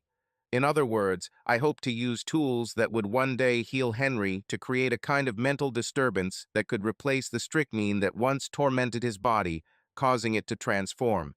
Testing on some of my usual subjects showed that this was a promising path. To ensure the transformation was temporary, I used copper sulfate, an emetic that would help quickly remove toxins from the body. Copper sulfate was a common and well-documented drug. However, I tested it in combination with some of my psychoactive elixirs to see if I could control the period of delirium, reducing it from 12 hours to 4. I also used a short-acting sleeping pill to induce exhaustion in Henry so that he would sleep through the transformation. Again, it took experimentation, but I was eventually able to standardize the dosage to such a level that he would fall asleep 2 hours after dinner, but wake up about 90 minutes later. As for Hyde, copper sulfate ensured that transformative compounds were eliminated from the body within 6 hours, so that Henry would wake up in his own body. Developing the necessary potions took the better part of 6 months, but eventually yielded results. A transformative elixir that worked quickly, put my husband to sleep shortly after dinner, allowed his alter ego to awaken within an hour and a half, gave me several hours to experiment, and finally guaranteed that Henry would turn back into himself long before he needed to wake up in the morning. My first attempt at using the new elixir on Hyde was a complete failure. Recognizing the potential danger Hyde posed, I waited until Henry was asleep, and then tied his wrists and ankles to the bedposts with lengths of rope. He slept fairly soundly at first, but as he neared awakening, he began to move and stretch, his flailing arms and legs testing the limits of his bonds. He seemed to be gaining muscle mass, his face becoming sharper in some subtle way. When he opened his eyes, they were brown. He blinked and a smile appeared on his face, but when he tried to raise his hands to my face, it disappeared. "Where am I?" he demanded. "You are at the house of Dr. and Mrs. Henry Jekyll," I replied. "Jekyll," he spat, and his features were distorted into a grimace. "But you, I remember you." His smile slowly returned. "My sweet bird, it's so nice to see you again." My face flushed red, and I cleared my throat. "Mutually, Mr. Hyde." He looked at his right wrist, which was tied tightly with rope. "And now you are Jekyll's wife. How things change." "It's been quite a while," I admitted. I was stunned by the politeness of our conversation. In our previous meetings, he had been nothing more than a brute. Now he seemed almost gallant. Was this my Henry breaking through his other self? "And here we are again together," Hyde said, "although under strange circumstances. Perhaps you could tell me how I ended up tied to your bed." He smiled again. "In our previous meetings, I did not get the impression that you have such inclinations." My blush became even brighter. "You are secured. Well, for my safety. Based on our previous encounters, it would have been wise to ensure that you were unable to act. I suppose I can understand that. You are an irresistible treat after all." His eyes flashed with hunger. "However, I'm sure you can see that you are in no danger. Perhaps you could loosen those ropes." "I'm afraid I'll have to leave them in place for a while, Mr. Hyde." His features twisted into a grimace again as he reached for his bonds. After a few moments of struggle, he relaxed his features. "So, what shall we do, Mrs. Jekyll? Shall I be your toy tonight? I'm afraid I have little experience in such matters. Most of my meetings are more unrestrained." This is not that evening," I said uncertainly. "I'm not interested in such matters." His smile widened, and I saw how he assessed the veracity of my words, which, I admit, raised doubts. "Then, if this is not that evening, then what is this evening? Should I dance for you? Tell stories to make time fly faster?" I took a deep breath to calm myself. "You are an amazing person, Mr. Hyde. I truly believe that there is no one in the world like you. And today you will be the subject of a study. I plan to take several samples from you." "Which samples exactly?" "Nothing you'd be missing. A little blood, maybe a little hair." His brow furrowed. "I'm afraid this won't go according to your plan, Mrs. Jekyll." The next 2 weeks confirmed Mr. Hyde's prediction. That first night, he broke 3 needles and a syringe when I tried to draw blood from him. A few days later, when I called him again, the same thing happened, although this time I tied him even tighter. A week later, after another failed attempt and another handful of broken needles, I noticed abrasions on his wrists. He smiled at my concern. "I see you are beginning to understand, Mrs. Jekyll. You will not be able to obtain the information you need without my cooperation. And without samples, your little research will stop before it even begins. Have you found a solution?"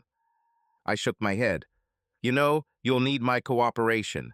And if you want it, you'll have to negotiate." When Hyde woke up the next night, he seemed surprised that he was not tied up. I wasn't completely unprepared to defend myself. I took the gun and kept it close at hand, but otherwise he was free. He grinned at me. "I see you are ready to negotiate, Mrs. Jekyll." He sat up straight on the bed, and I reached for the gun. He laughed. "Well, Mrs. Jekyll, we both know that's an empty threat. For better or worse, I share this body with your husband. Any damage done to me will be damage to him. And although I can't understand why anyone, if you want to stay in touch with boring old Henry Jekyll, I suspect you're not ready to be a widow yet." I straightened up. "No, but that doesn't mean I won't defend myself. And you should consider whether the colonel's daughter knows how to inflict a mortal wound in defense of her honor." His eyes sparkled. "Touché, my dear." He stretched.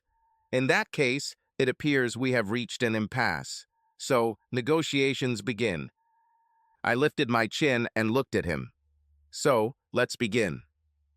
"Well, in the spirit of negotiation, please tell me what exactly you want from me." I straightened my shoulders. "I want your cooperation in continuing my research.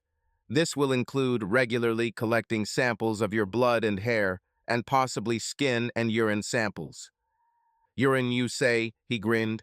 You're more adventurous than I imagined. I cursed the blush I knew was spreading across my face, but Hyde didn't seem to notice my discomfort. What will I get in return? For these services? I don't know. I regretted that I had not prepared better for this meeting. Well, you'll be here, conscious. That's more than you've had for the last 7 years.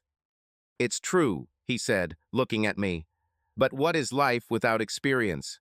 The thought of waking up and then being trapped in this perfect little house. He winced.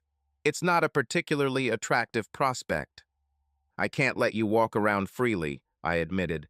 You would undoubtedly have ended the evening in some other house, and my husband would have woken up in an unfamiliar bed. He would soon have learned of your return. I could promise to come back every night. I think you understand why I'm not ready to trust you, I replied. I suppose I could accompany you on your adventures. His grin widened. I think you already know that I will demand more, Mrs. Jekyll. What do you want? I cringed, anticipating and waiting for the answer. I want you. My mind was spinning. What do you mean? Well, let's not play games. He looked bored. You want my cooperation in your experiments, and I want your cooperation in my own research. I was shocked, and excited. However, decency required only one answer. I can't. I'm a married woman. He laughed. A minor detail, Mrs. Jekyll. A ruse. Because to be precise, you are married to me. Nonsense. I'm married to Henry Jekyll. The person I share a body with is unfortunate. His eyes narrowed. Well, Mrs. Jekyll, time passes, night calls. Will you come with me, or will I end the night in another bed? I was looking for another way out, some other way to continue my experiments without tarnishing my relationship with Henry. Now, looking back, I can think of many alternatives, but at the time my mind was blank, and despite my very correct objections, part of me was ready to give in to his demands. I started making excuses. Hyde, I told myself, was right. For all the differences between them, Henry and he were essentially the same person. I would not technically break my vows if I shared myself with the man who currently occupies my husband's body. Okay, I said. Let me take my samples and I will be yours for the evening. He showed feigned annoyance on his face. No, Mrs. Jekyll, this is not the way to make a deal. I think we should seal our agreement with a kiss. Come to me. I started walking towards him. Stop, he said. But you said. He interrupted me. For an agreement of this nature, Mrs. Jekyll, I think you should come to me on your knees. Months later, when I looked back on that night, I could remember the confusion of emotions that ran through my body. The guilt was there, but also the excitement, excitation, fear. As I sat at the dinner table with Henry in early October, I felt my stomach clench with memories. Are you in trouble, my dear? Henry's voice was soft, to those who love, a sharp contrast to the cold rigidity of his figure. I felt a rivulet of sweat running down my neck. I'm fine, my dear. I'm afraid our dinner may not have been good for me. Oh dear, perhaps we should talk to Mrs. Willoughby about her cooking experiments. Is the food too heavily seasoned for you? And no, I think it's okay, I said. However, unfortunately, my churning stomach said otherwise. The first night with Hyde was terrible, exciting, and wonderful. I actually crawled towards him. When I found myself at his feet, I remembered his demand for a kiss. I pursed my lips and looked at him, waiting. My face was burning, but I did as he asked. I felt his grip on my hair tighten. What a sweet kiss, my little bird, he chuckled. I can understand why dear Henry is so indecisive if this is the kind of affection he gets at home. However, I am more demanding. We didn't leave the house that night. By the end of the evening, I had collected my samples, as well as a huge amount of dark, bitterly gained experience. This was just the beginning of my lessons. After our first night together, Hyde and I settled into a routine. I took him out about once a week and used the intervening time to process whatever blood I was able to collect from him. Our evenings began with samples. I took several small bottles of his samples and from time to time cut off a strand of his hair. Much to my disappointment, the samples revealed almost no secrets. Hyde's blood seemed almost indistinguishable from Henry's. They had a similar number of red blood cells, and although Hyde seemed to have more white cells, the difference was negligible. As far as I could tell, their chemical structure was almost identical. I started developing new tests to measure the amount of different chemicals in the blood, but in simple terms, it was like trying to randomly throw hammers out of a window in the hope of hitting a pigeon. Given enough time and hammers, success is likely to be achieved, but the process is time-consuming and exhausting. However, I continued to meet with Hyde weekly. In the beginning, we confined ourselves to a house in Cavendish Square.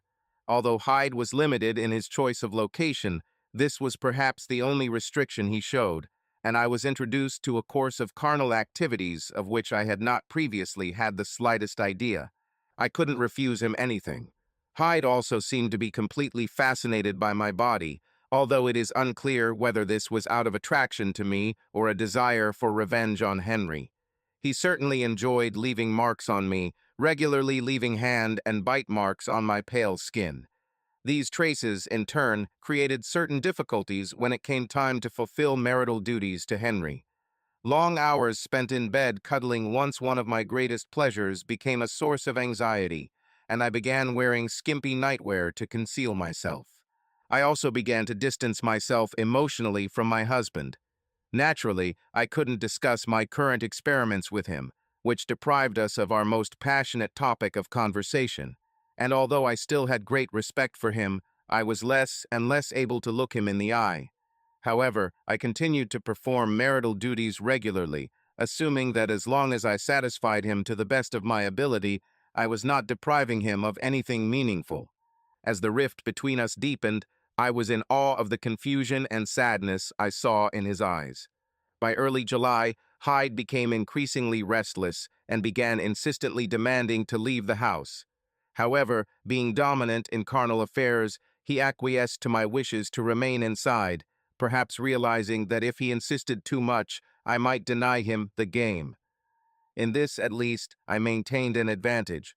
In July, there was a turning point. Hyde became more demanding. At the end of July, I finally allowed Hyde to leave the house. I accompanied him to the Grey Goat, a dubious inn he had frequented in earlier years. And yet, being around Hyde, I never felt in danger. He showed me off like an expensive horse, or maybe like a particularly favorite bird. On his arm, I was an ornament, a jewel that showed his success, his strength, his wealth. I wondered what these men and women thought of me. I knew they didn't see a college graduate or a baron's daughter, but what did they see? Dear courtesan, the disgraced daughter of a noble family. But while they were looking at me, they were also looking at Hyde, a man whom, on some basic level, they recognized as different from them. Stronger, more ferocious. Wow. As their gazes moved from my face to his, I saw greed turn to fear, in respect. One man did not change his expression when he looked at Hyde. Grinning, he tried to grab my hand. "This one is coming with me," he said contemptuously, to the laughter of his comrades. "She's not fit for the company of someone like you." Hyde's grin widened, and I realized that sexual encounters might not be the only thing he was missing out on while trapped inside my husband. "Of course, good man," he said in a soft, inviting tone. "We don't want any trouble." "Well done," the man muttered, his eyes already looking for a way out. But he had barely begun to pull me towards the door when Hyde rushed. The next moment, the man's hand released my hand and grabbed my throat. I was terrified and excited, and then my companion, the wolf who won, began to drag me towards the door. "Come along, my sweet bird," he sang. "Looks like we've exhausted our hospitality at this establishment for tonight."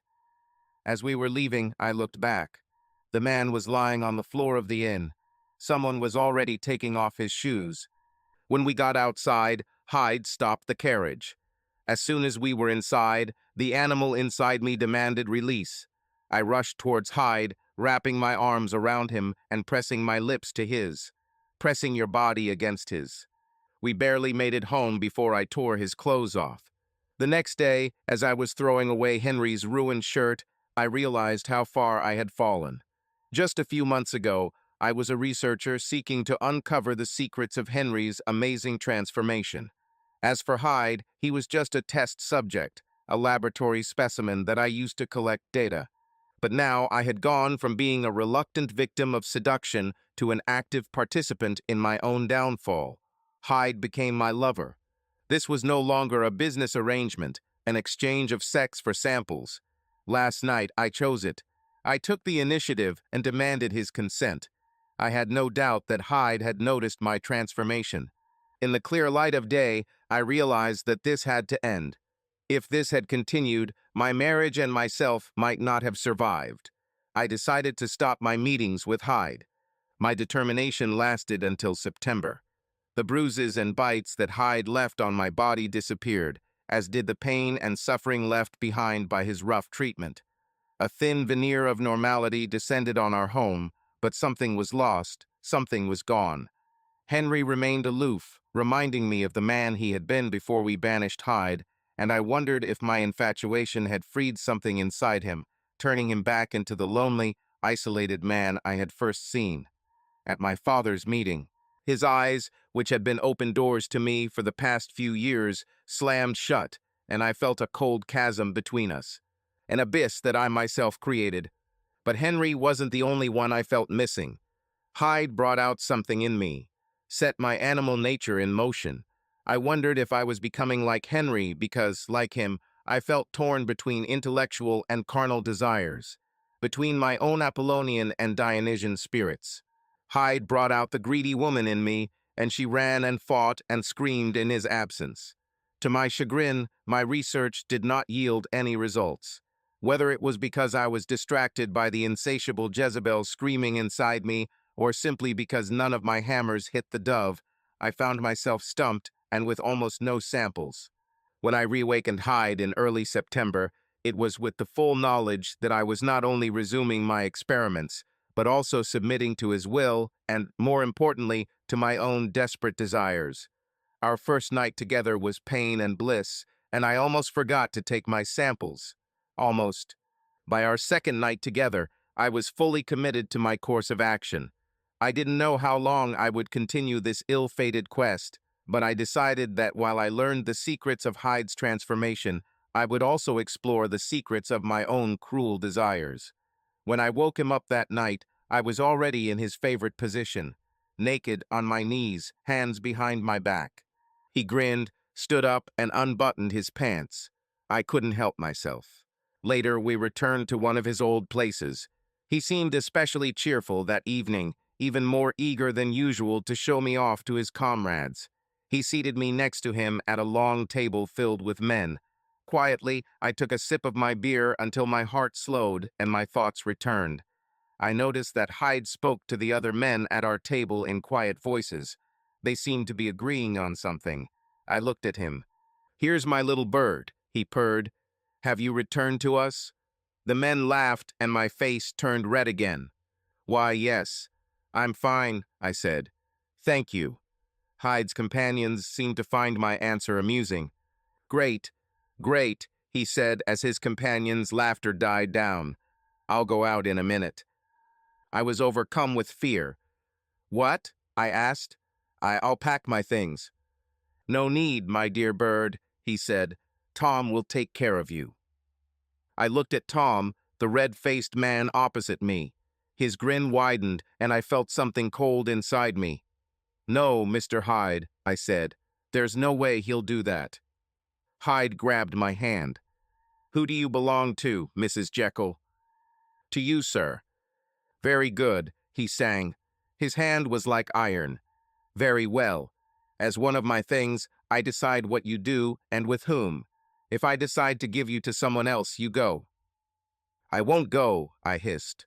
Reaching towards him, I grabbed the knife from the table and pointed it at him. "Have I made myself clear, Mr. Hyde? I will not share my body with anyone else." I expected anger, rage. Instead, His grin grew even wider, and his eyes sparkled. He glanced at the other men at the table. "Sorry, Tom. Looks like the lady won't be yours today." Tom's face turned red. "But you said—" "I know what I said, Tom," Hyde said in a light tone. "Now I'm saying something different. Do you want to discuss this on the street, or do you prefer to give in?"